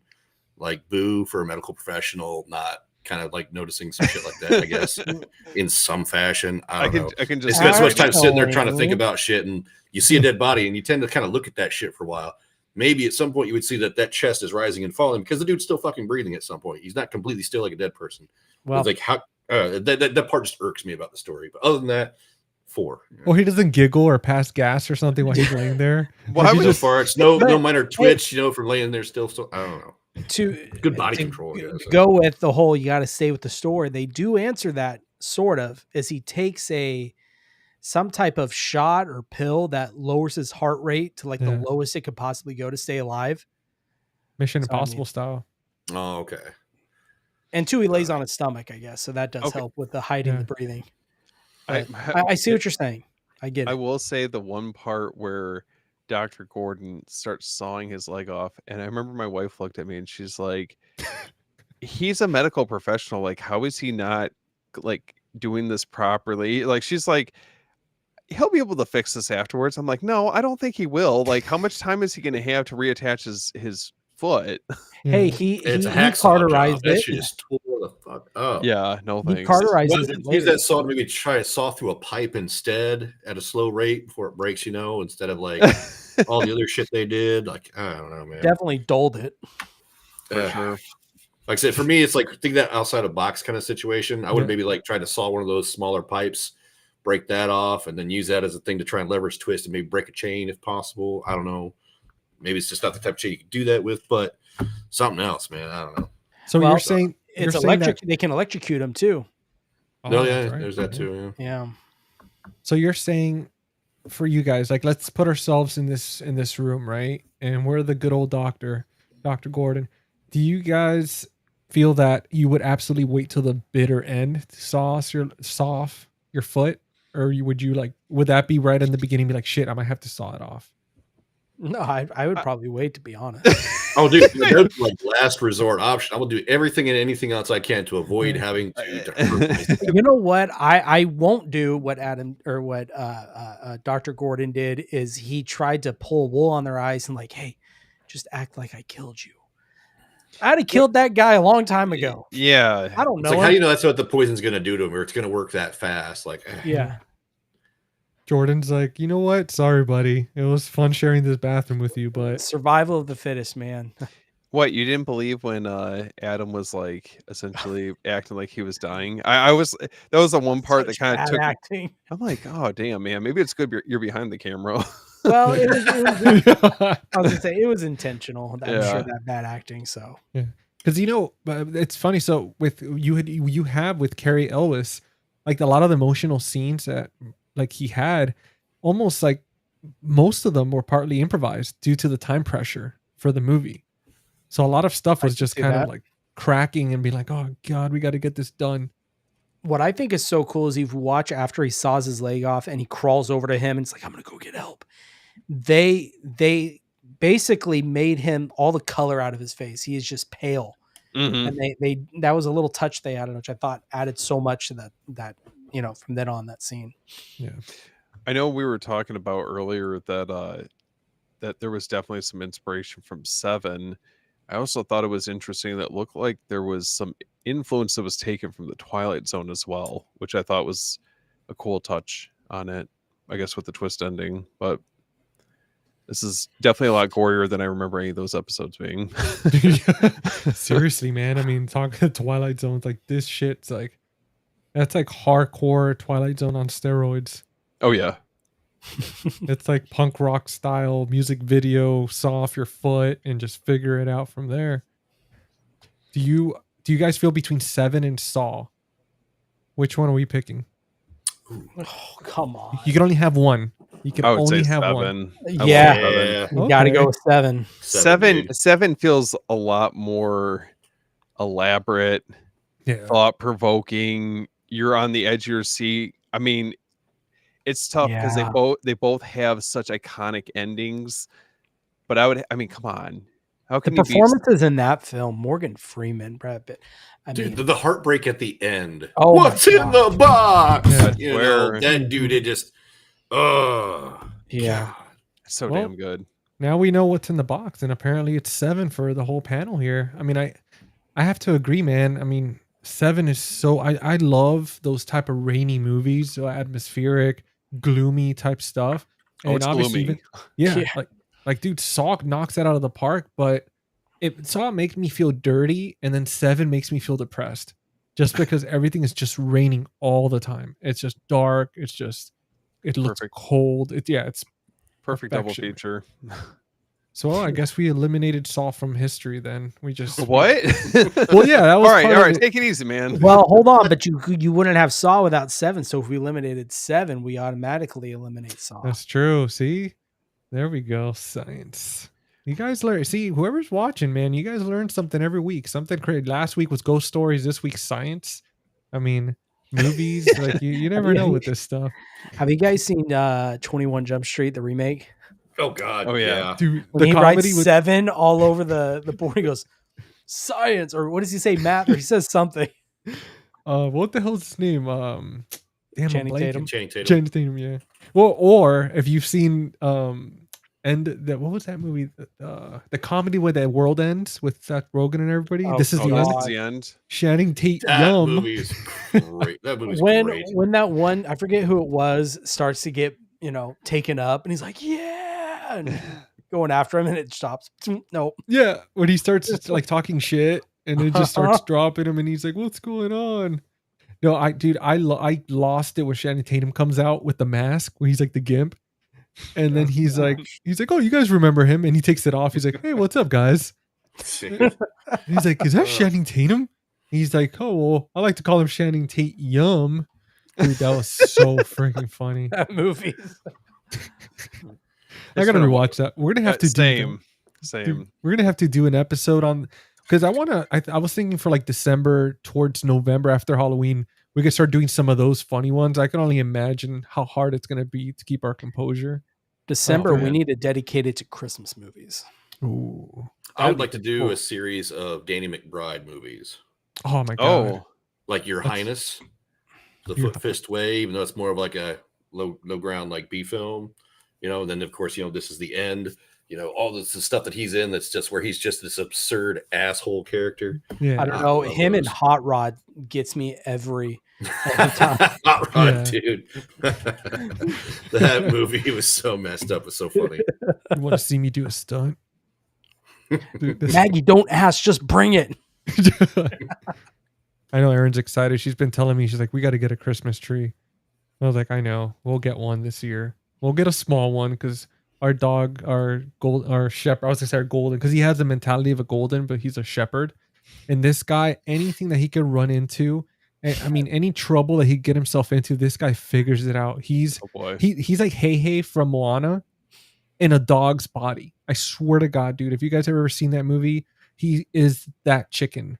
and it's so damn fun. I don't know if it's a shepherd thing. I don't know if it's just him, like, but that our It's a special little shepherd guy. thing. The what? It's a shepherd thing. Mine, Miko, he'll walk and decide to turn his head and smack it into a wall or in the side of the, just randomly. It's Dude. the funniest thing. It's, I swear, like if we put our dogs in that Saw room, I could only imagine the nonsense they would get into. They'd probably just somehow like step on Jigsaw and like wake him up, and They would win. yeah, for They sure. I would like piss on Jigsaw's face, you know. Yeah, he'll wake up. He's like, "What the hell? This is not a game." I swear, man, they're just they would survive sheer out of like ridiculous stupidity, like sheer luck. Yeah. Shenanigan dog luck. Yeah. But guys, to bring it back to Saw, because I know I took us on a tangent there. I want to get into the rapid fire round. If you guys are up for it, Oh yeah.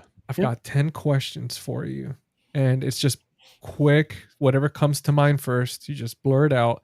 Jonathan, I'm gonna start with you, and out of the, we're gonna do just for this one is just the first Saw movie. But which was the best trap in Saw for you? Oh shit. Oh. Ugh.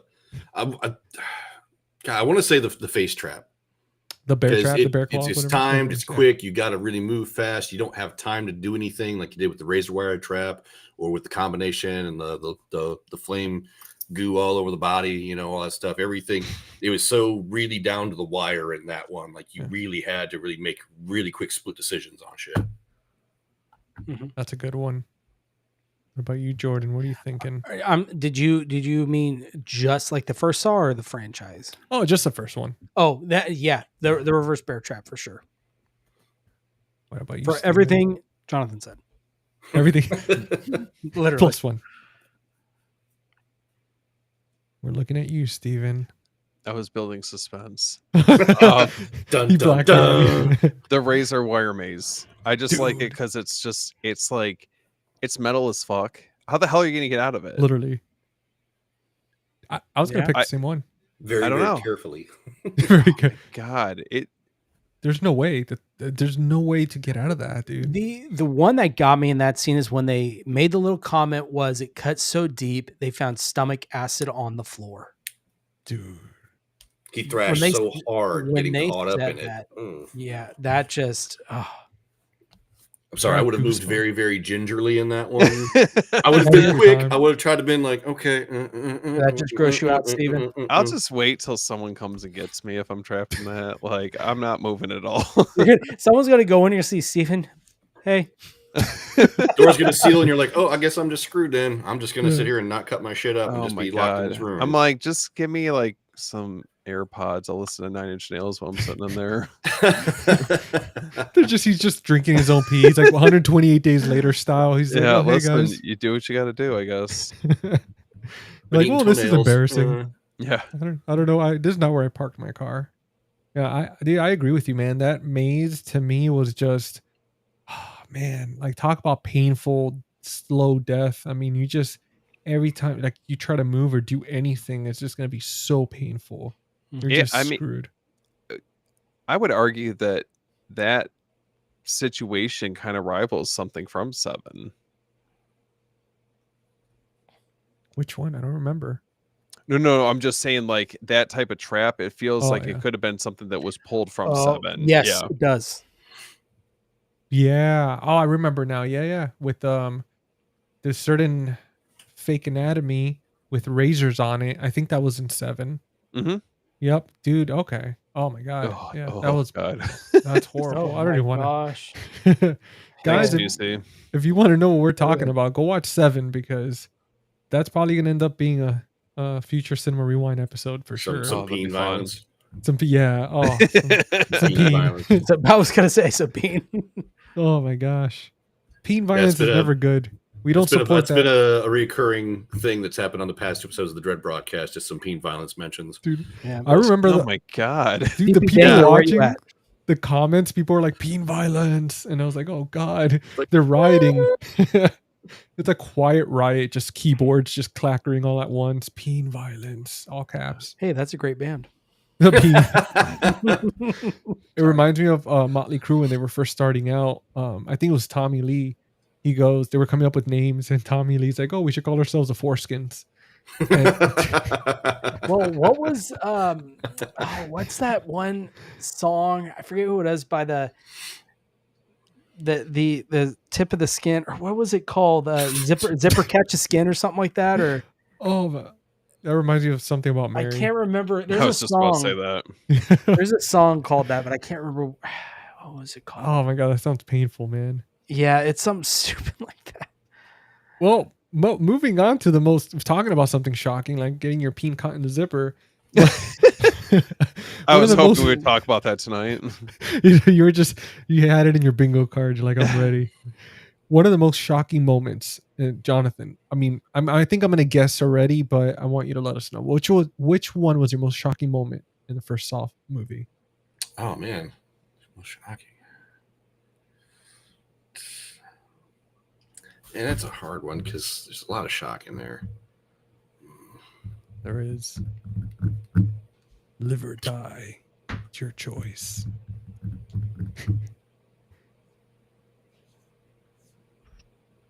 Man, dude, that's a really hard one to ask to answer. Well, you know what? We're gonna play Russian roulette here. We're gonna go with Steven. We're gonna come back. We're gonna give you some time to think about it. Oh, the pig mask scene for sure. Especially when he's kidnapping the daughter. I don't know why that. I mean, it's been almost 2 decades, and that still freaks me out for some reason. What about you, Jordan? The most shocking scene? Yeah, the one that really got you, like maybe even made you jump, flinch, like it really got you. Oh, it's the whole scene with Adam in the apartment with the flash with the camera. And by the way, I just Oh, looked that it is up. creepy. Zipper Catch a Skin is an album by Alice Cooper. That's what it is. Oh man, Dude, I love me Alice Cooper, man. He's freaking awesome. I gotta check that out now. Zipper Catch a Skin. Oh, Please, no more zipper talk. yeah. Getting flashbacks. leave the peens alone. Yeah, just a mangled mess. It's like, He didn't help the situation with that. I'll never forget. Was it something about Mary? Ooh, terrible. dude, A man's worst fear. it really is, man. Like I swear, like that's just to me is absolute nightmare. I think that if they made a Saw movie and that was one of the traps where it's like I'd die.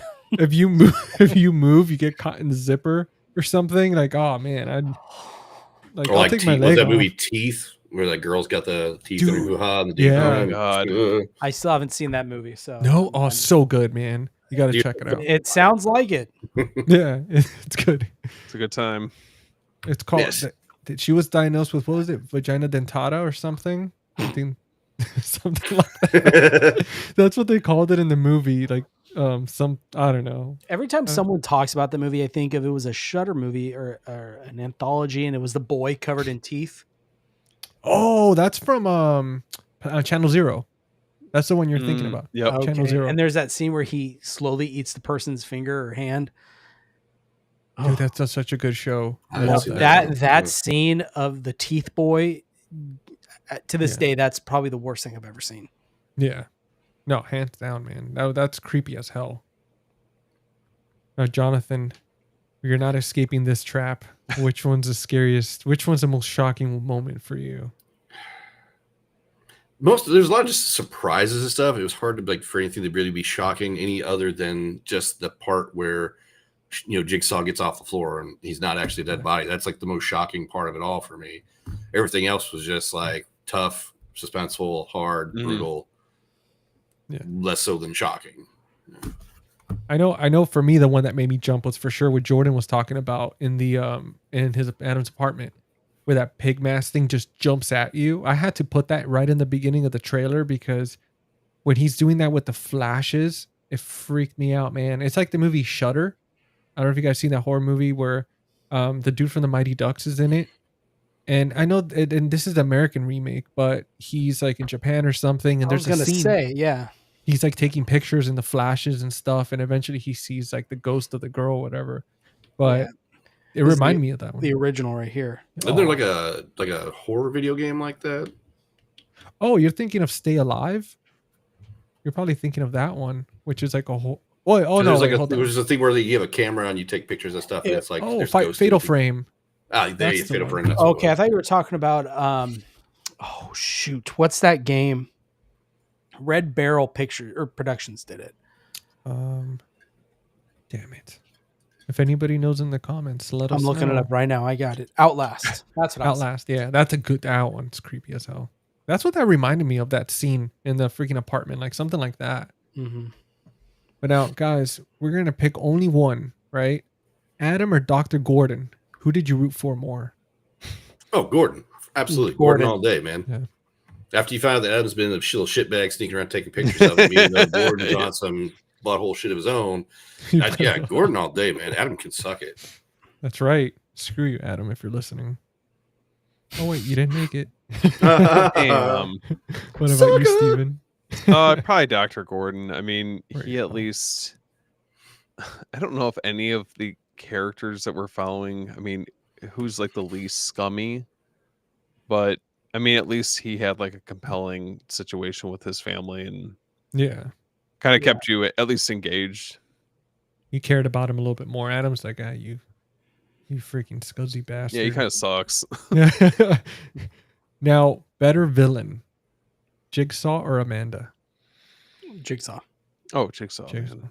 Yeah, Jigsaw. Like, I think Amanda, out of any of the characters that get thrown into the mix, she's definitely the most interesting one because she's like essentially like the protege until you had like 50 other ones. She's a good Igor. Yeah. Based That's a on good what? Her support. appearance? No, I'm just kind of the mindless little minion. Yeah. Oh my gosh. Damn. Well- give her some credit, man. No, Poor Amanda. It's Igor. like almost got her face ripped off. Now, the bathroom twist ending, and this is gonna be a tough one. One of the best twisted endings ever. Out of your, let's say, top 5 twisted endings ever, would this make it on there? And it doesn't have to be like, we could just pick kind of psychological thriller genre, because I know obviously with horror and with giallos and all that stuff, they're their own category and their own twists. But we could just keep it as like this genre, like psychological / horror. That's tough because M. Night Shyamalan has some really great twists in his early films that I would Okay. classify I was gonna say as psychological did. horror. Yeah, the Did Sixth have Sense is those. one of them. Sorry, like Sixth Sense, exactly. Yeah. I would even say The Village. That would even you have your thoughts on the film, but that twist was pretty well. Yeah. That, Yeah. That's tough. Yeah, I think like, I mean, so going off of what you guys were saying, I mean, that's challenging because I feel like M. Night Shyamalan, I mean, he had 3 more notable films in succession that had such like mind-melting endings to them. Yeah. I mean, and you could also throw in Unbreakable, but I feel like the go-to ones everyone thinks about are The Sixth Sense, Signs, and The Village. Whereas like this is obviously just one. I don't think any of those sequels hit quite the same heights. No, I agree with you guys. I think for me, like out of top 5 out of the movies that I've seen, man, I think I would put it up there right now, especially seeing it with different eyes compared to seeing it as a 17-year-old and then being a 38-year-old. It's still having its impact, and just one of the few movies in my life that I've seen where I was just like, I was not expecting that, and I'm just sitting there like, what the hell? Yeah. I think I would put it up there on the top 5 when it comes to, because I know, for example, 7 was one that I wasn't expecting that, and I was like, damn, that was brutal.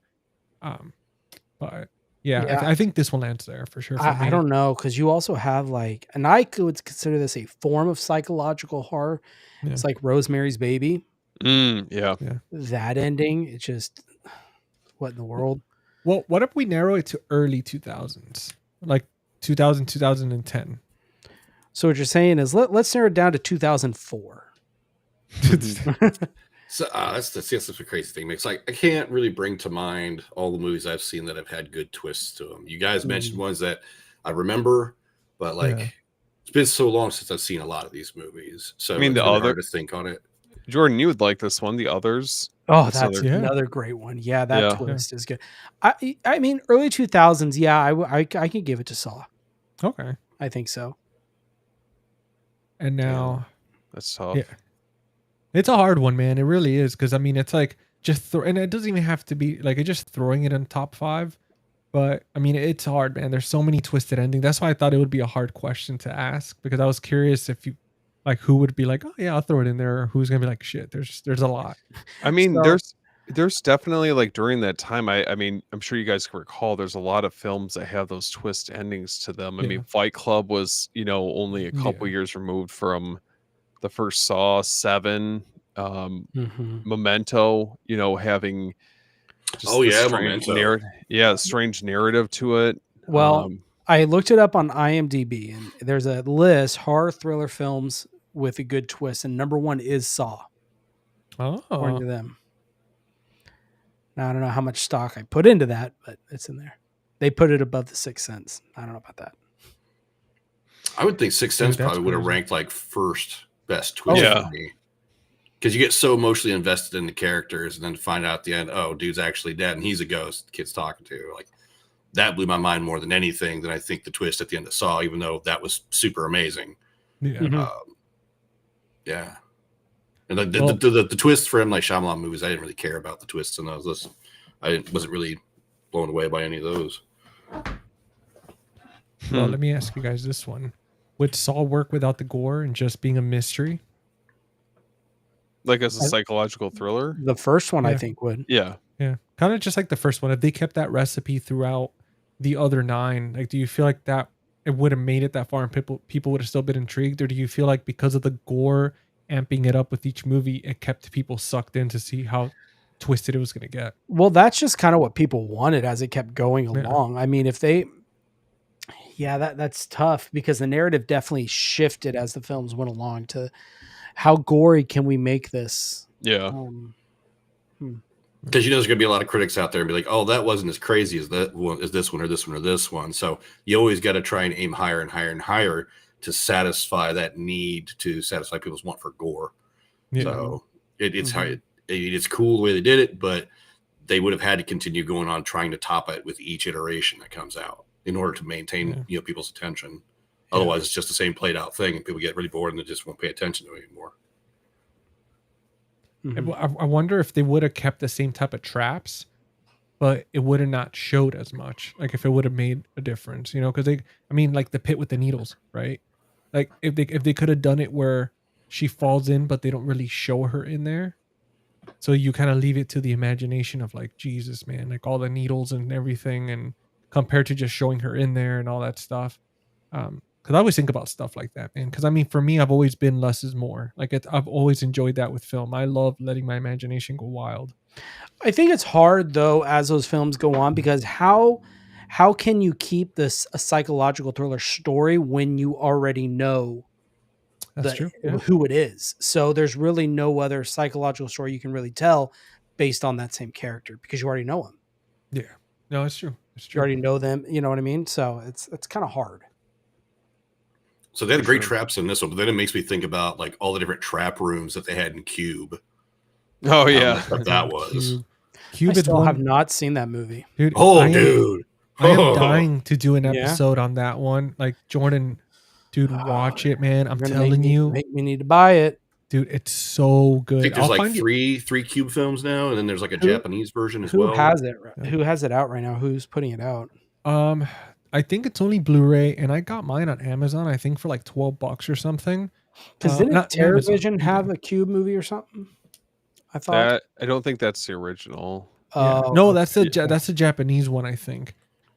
Which I heard the reviews weren't that great, even though the trailer it looked cinematography it looked beautiful, but I'd say So for the sure. original is not the Japanese one. Is that correct? Yes, it's that's it's correct. the American one. Okay. Yeah, Okay. that's the one you want. Because Yeah. oh man, Dude, Ooh. it's so good. It's so that good, razor man. wire fence that comes down through the room. Just ooh. Oh yeah.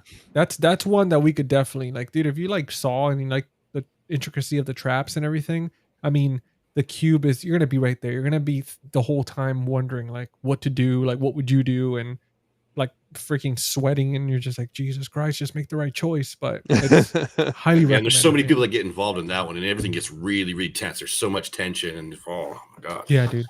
It's really good. Now, speaking of tension, right? You're going to dinner and you end up seeing Jigsaw and Hannibal Lecter in the same restaurant. Who's gonna scare you more? Or who's scarier, I guess. I mean, Hannibal for sure. Really? You think so? Like knowing Jigsaw and all that? Like you Yeah, walking in? man. I don't want to become dinner. Hannibal Yeah, Lecter is like creepy intelligent, whereas Saw is That's just true. smart engineering. Hannibal Lecter creepy. can look at you and know your life story. Like, Yeah. He reads you. He can break you down Yeah. just by looking at you and just the condition of you, whatever on you. And And what's also Jigsaw's scary- sick too, right? I mean, yeah, know. you just gotta just wait it out. That's true. Bait him for a little bit, you're good. But yeah. with Hannibal Lecter, he can manipulate you too, and I think that's scary. Hello, Jordan. Oh my god. I can literally hear that all the way over here. He's over on dinner at With dinner. some Chianti and fava beans. You took the words out of my mouth. With some liver. Put some brain in it. Joel Ocampo. Joel, so from Oregon, hello, buddy. going He's on? asking Joel? us if we ordered the Joel. Oh, sorry, because I know somebody called Joel, so that's why. Joel Ocampo. I thought it was like the last son of Krypton. Dude, that's you never know, man. Just Jor-El's hang out with cousin, us Joel. tonight.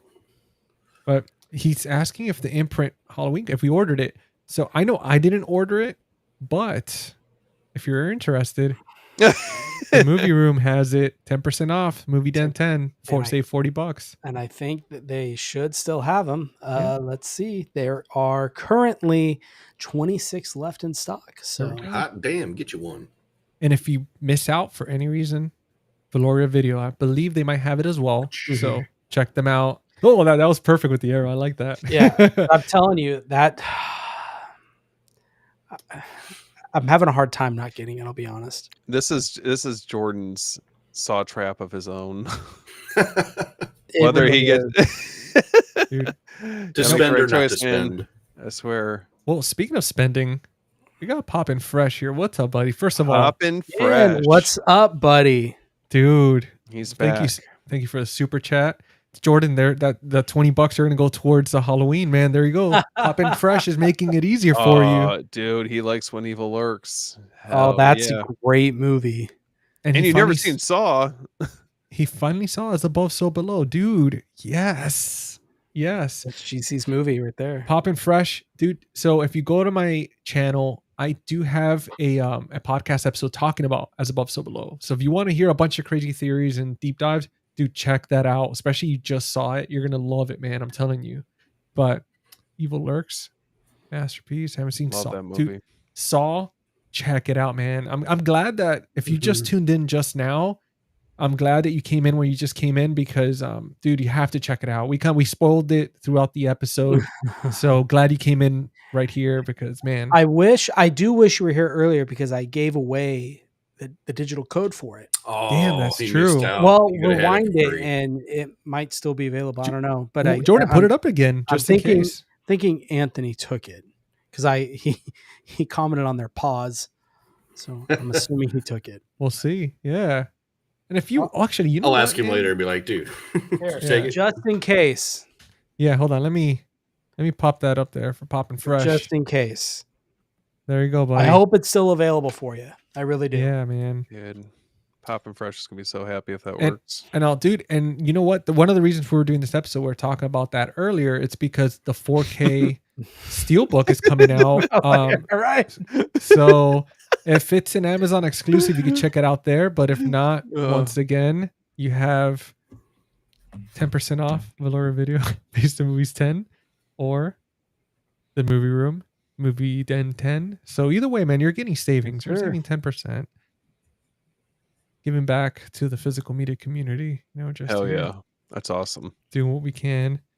Now, okay, so we agreed. So everybody anonymously agreed that Hannibal Lecter would be the scare one. You Oh, walk yeah, into a for room sure. and Jigsaw. Okay. I'll beat up a sick Yeah. old man. Leave me alone. Don't put me in no traps. But that's the thing. That's so for me, I feel like Jigsaw to me would creep me out more because I feel like anything I touch is a booby trap. Just take away his oxygen tank. That's all you need to do. Just Just poor kick the guy. tank off. just cut the cord. Oh god. You just kick him, push him off the wheelchair. You're like, screw you, old Get man. out of here. Yeah, Let's you talk guys about are this ruthless. Ventilator. It's cool. Ventilator. Just Fart fart in into the his ventilator. tank. Yeah, right there you go. Dude, that's Make him hilarious. gag man. I out. love it. That's so messed up. Well, let me ask you guys this: creepiest Jigsaw line, and obviously he does have a main one we all know about. But is there any other lines in the movie that creeped you out?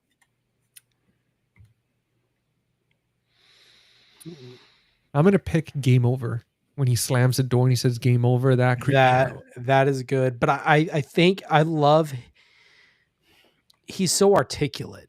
Mm-hmm.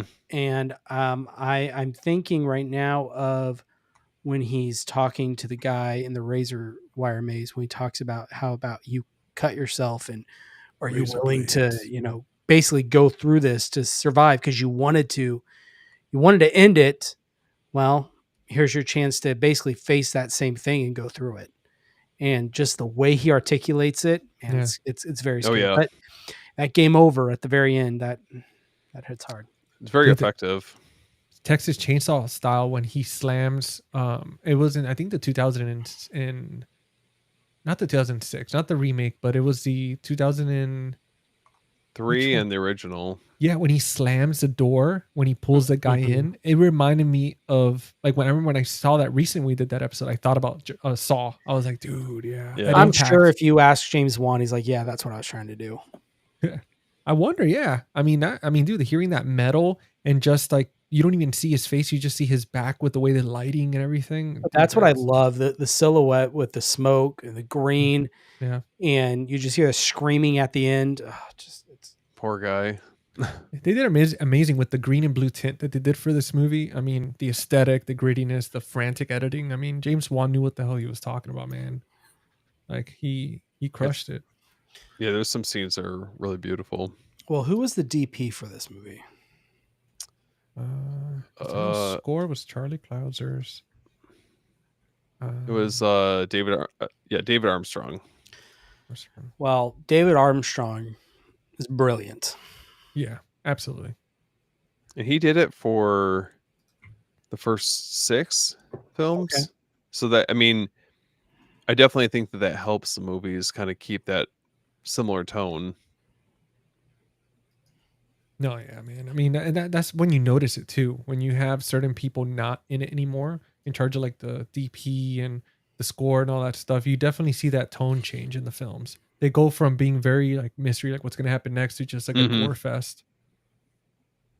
Poppin' No, Fresh said definitely. he picked up the Back to the Future 40th anniversary. Nice, dude. You freaking crushing it over there, man. You picking up all the good stuff. Look at that.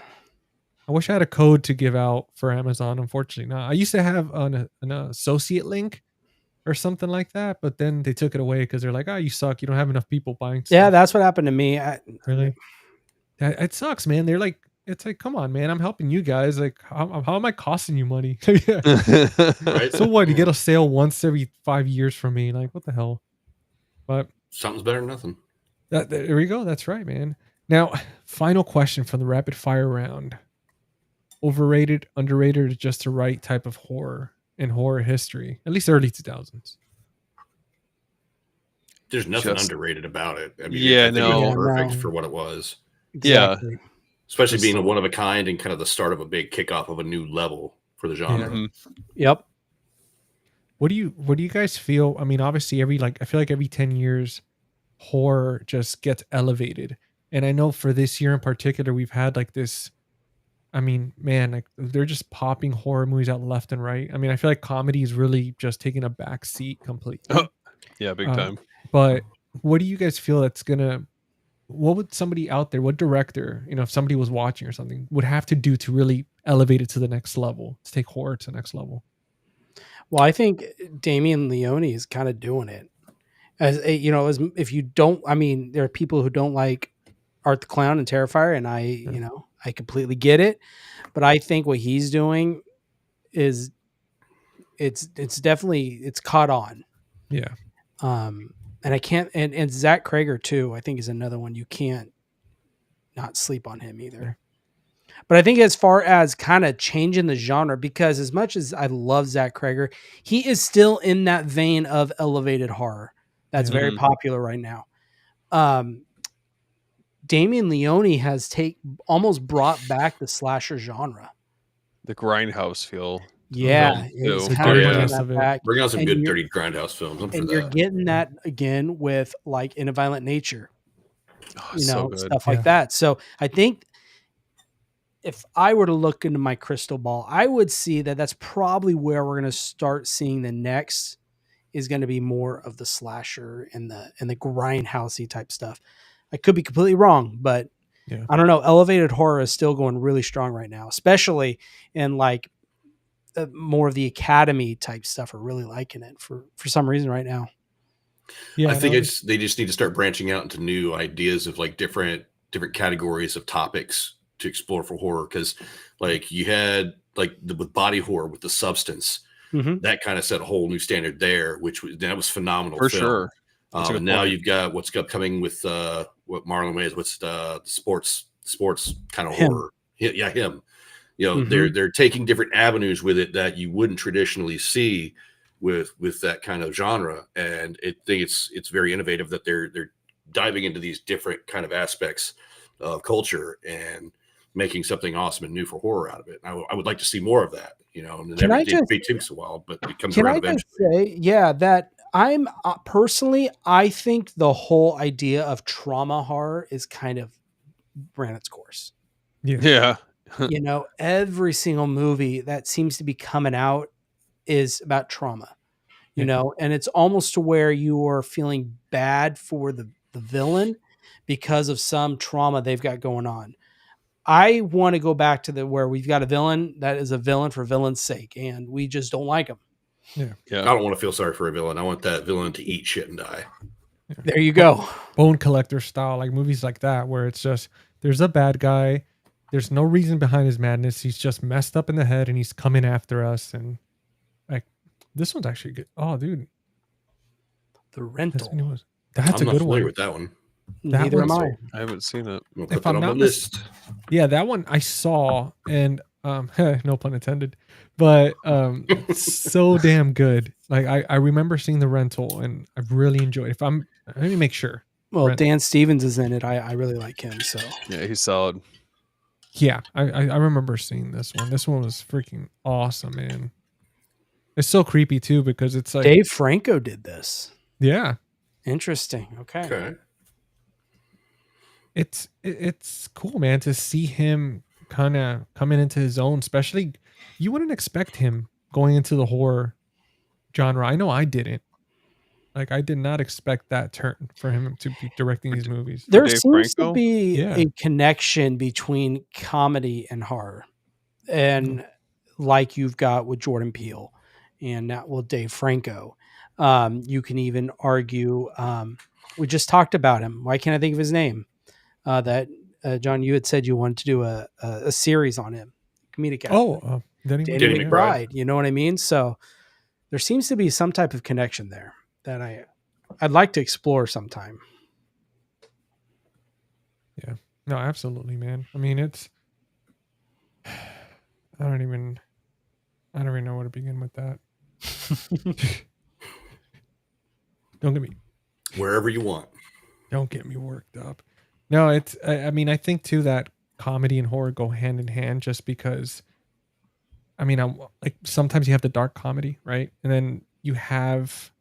Like, I don't know. I feel like they balance themselves out pretty together. To me, like, I felt like Dave Franco was one of those actors that I was seeing him a lot. He did the movie Nerve. I think that's one of them that he did.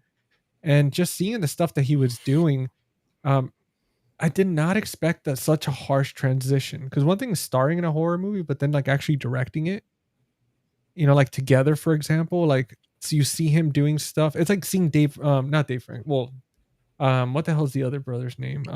James Franco. James James Franco. Franco. Like imagine James Franco out of nowhere decides to freaking like do like a Conjuring movie or something, and you're like, when the hell did this come from? You were doing like stoner movies, and all of a sudden you're like doing the Conjuring. Like, how does that happen? Yeah, I think that kind of going back to what Jonathan was saying, I would like to see more of like an emphasis on body horror coming Yeah. back. You know, and I wonder, you know, you guys were talking about Damien Leone earlier. I wonder what his career post Terrifier is going to be like, or what projects he takes on, because Mhm.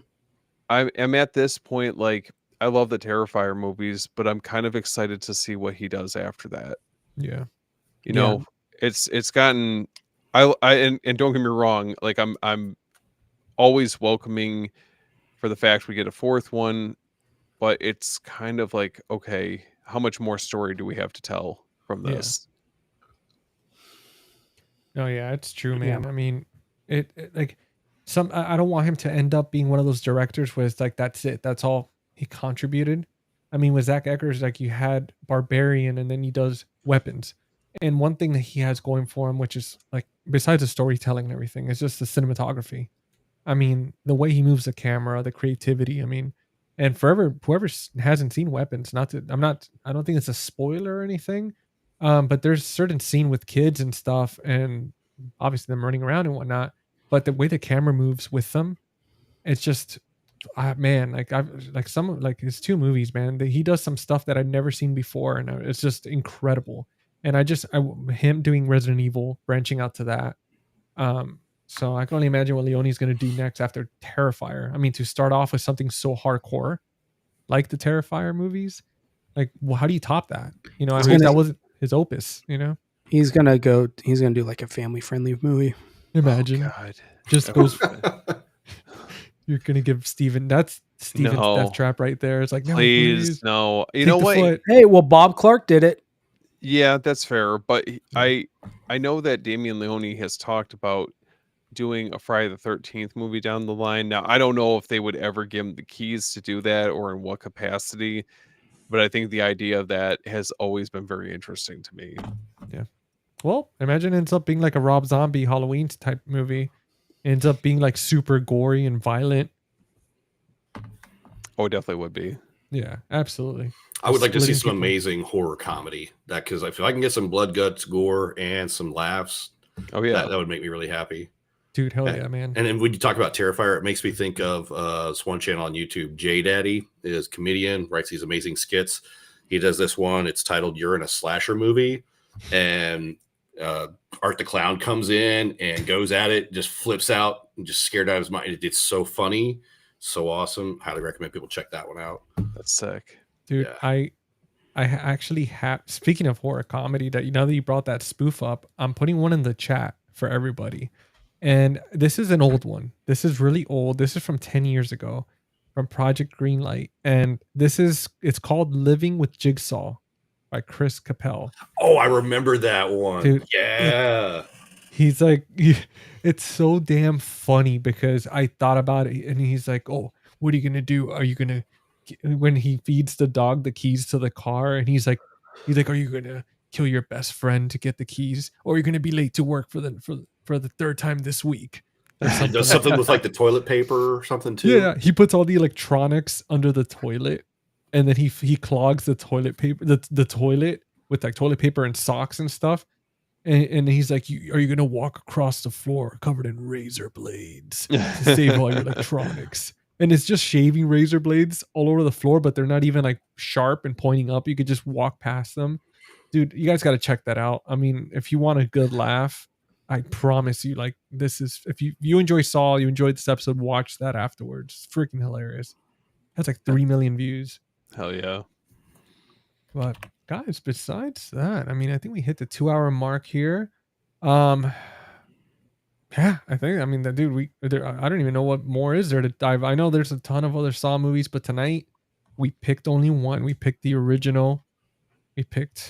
So hopefully you don't wake up in a room and this guy's just sitting there in a tricycle. Yeah, hopefully Like, not. punch Hopefully that not. thing in the face. Yeah. Punch him across right- the I'm room. just gonna Stomp crotch on it. kick him. Just freaking just peen kick him. Just be like, you little freaking troll. Catch him in a zipper. Oh god, that's the theme of the episode tonight. Catch That's him in the worse zipper. than a saw Like that. trap. Catch him in the zipper. I just picture Steven tonight waking up, sweating. Oh, He God. just goes, takes a sip of his liquid death, and he's like, "Oh God, that was a nightmare." Could be a sponsor of Cinema Rewind. You know what? We would love if liquid. Dude, I haven't seen you drink one tonight.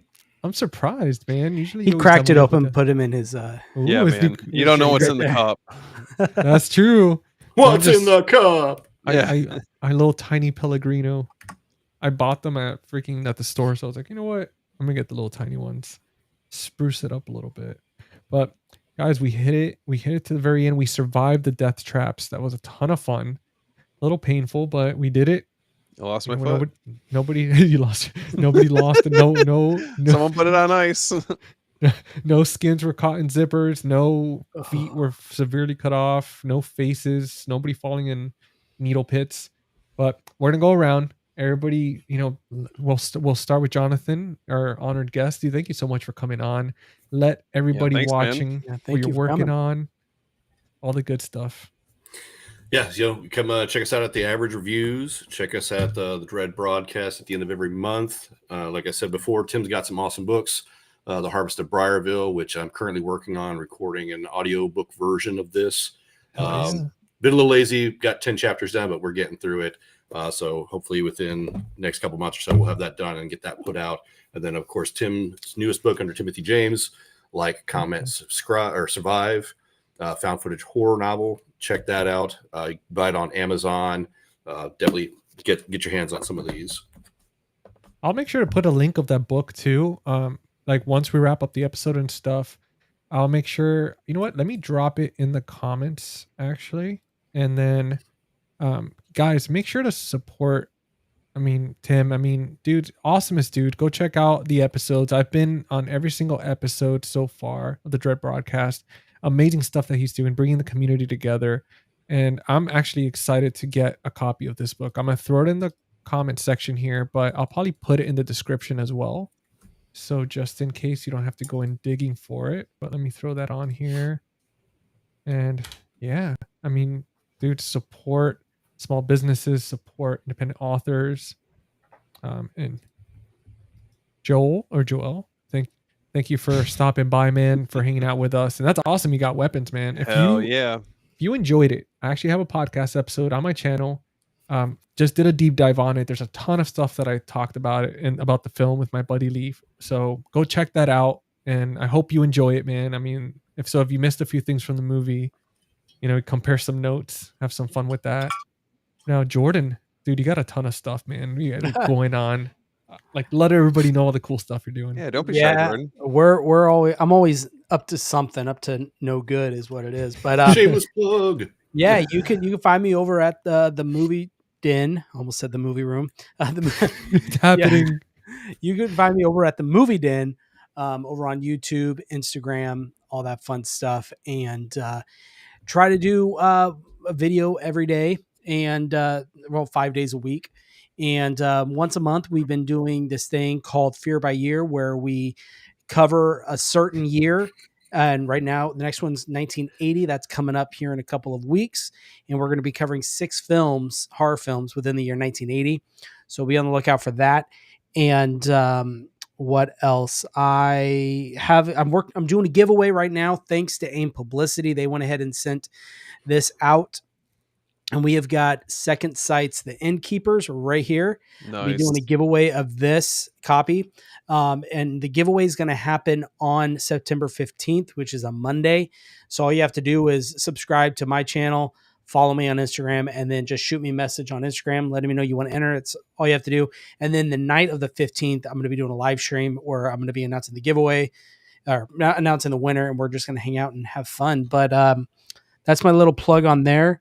And go support the movie room. Awesome. Michael and Deb over there are really awesome. They've been huge supporters of my channel. And I think that's about all I have. Well, dude, you gave him plenty. You gave him a sick discount. You're doing giveaway. You got to settle down over there, man. What are you doing? Yeah. You're crushing Give it. it away Yeah. now.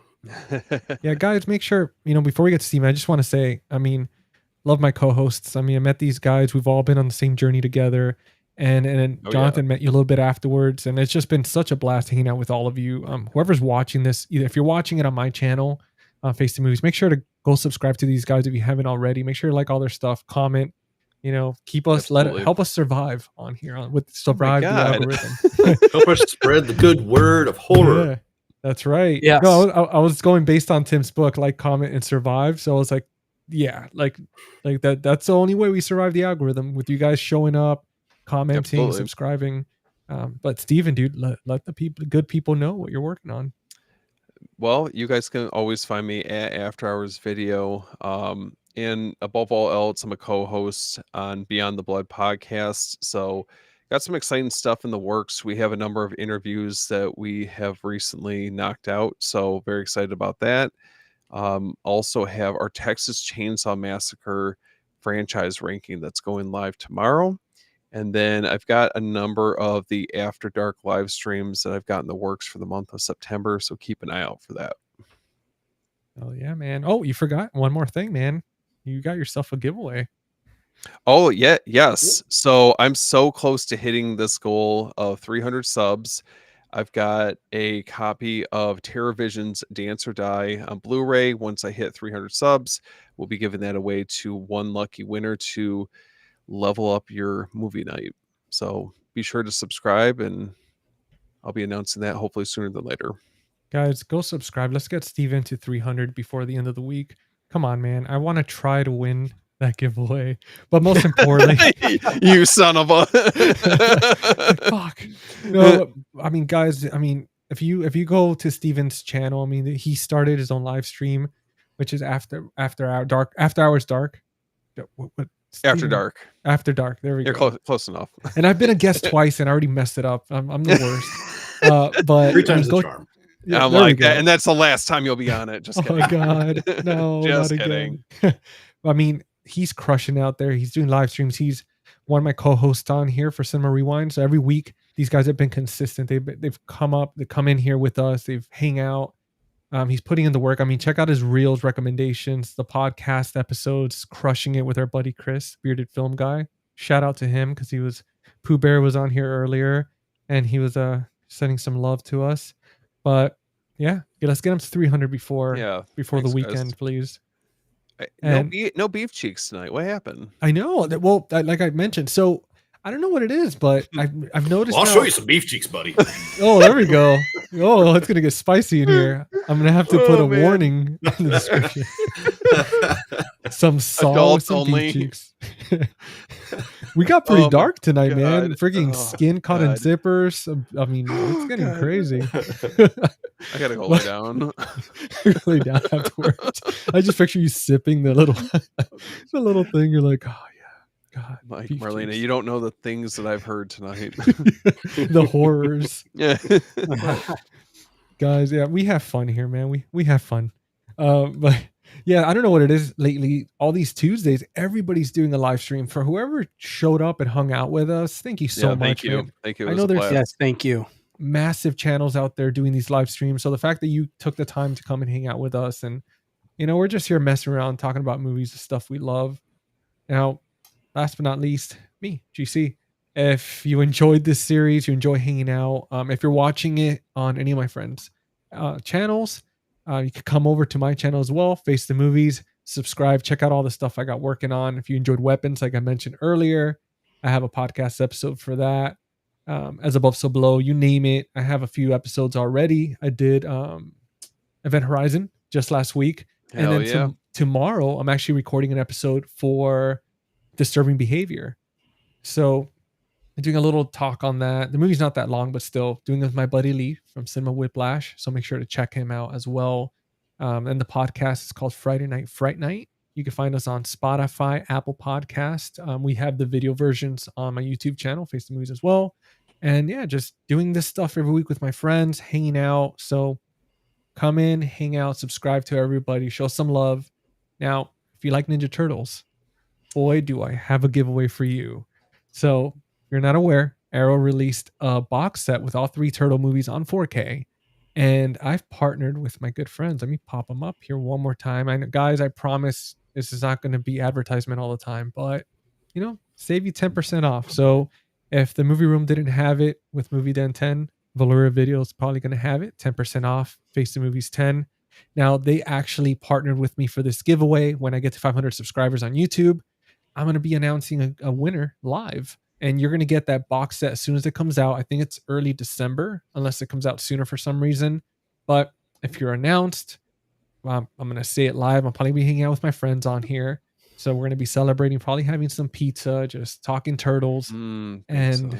yeah, you're going to, oh, I know. It's going to be fun. And yeah, and then we'll give it away, and you're going to be happy with the 4Ks. Hopefully they come out good. There's no You're issues. gonna be happy. Yeah, you're going to be Oh happy. my God. I'm scared I'm going to end up in a saw trap if I'm not. So make sure to subscribe, guys, if you want it. 500 subscribers. Also, go to my Instagram. I have a reel on there with all the instructions. Very simple. Follow, subscribe. Make sure to follow Valora Video as well. And send me a message. Send me a DM with your favorite Ninja Turtle. And that's it. I'll add you to the list. Simple as that. And hopefully you win.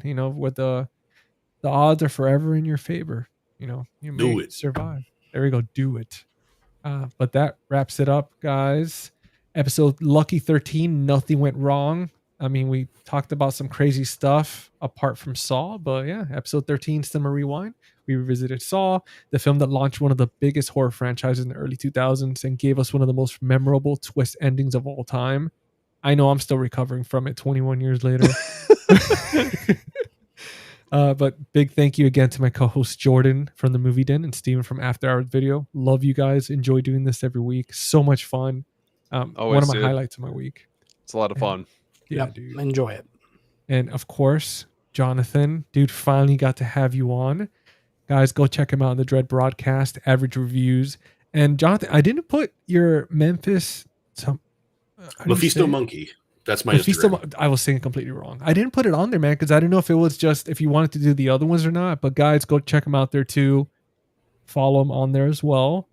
And let's see here. Yeah, it was a blast breaking down the horror classics with you. Yes, some of it scripted because I have poor memory with my old age. So I kind of needed Old that. I'm just glad to age. be here. Thanks for inviting me, man. It was a pleasure to be here. Dude, This I was a loved blast. it. It was Dude, a lot I of loved fun. it, man. It was so much fun. I tried to get Tim to come in here and give you a surprise to hang out. But we're like, you know what? We need Jonathan on here to hang out. We're going to give him his moment to shine. And plus, we're all going to be together on Sunday anyway. So, but guys, till next time, rewind the tapes, be kind, and just don't end up in a death trap somewhere. Just do good things. If not, you're going to end up with Jigsaw and a tricycle. It's not going to be good. But till the next one, guys. See you Have a guys good on the night. next one. See ya. Game over. Yeah.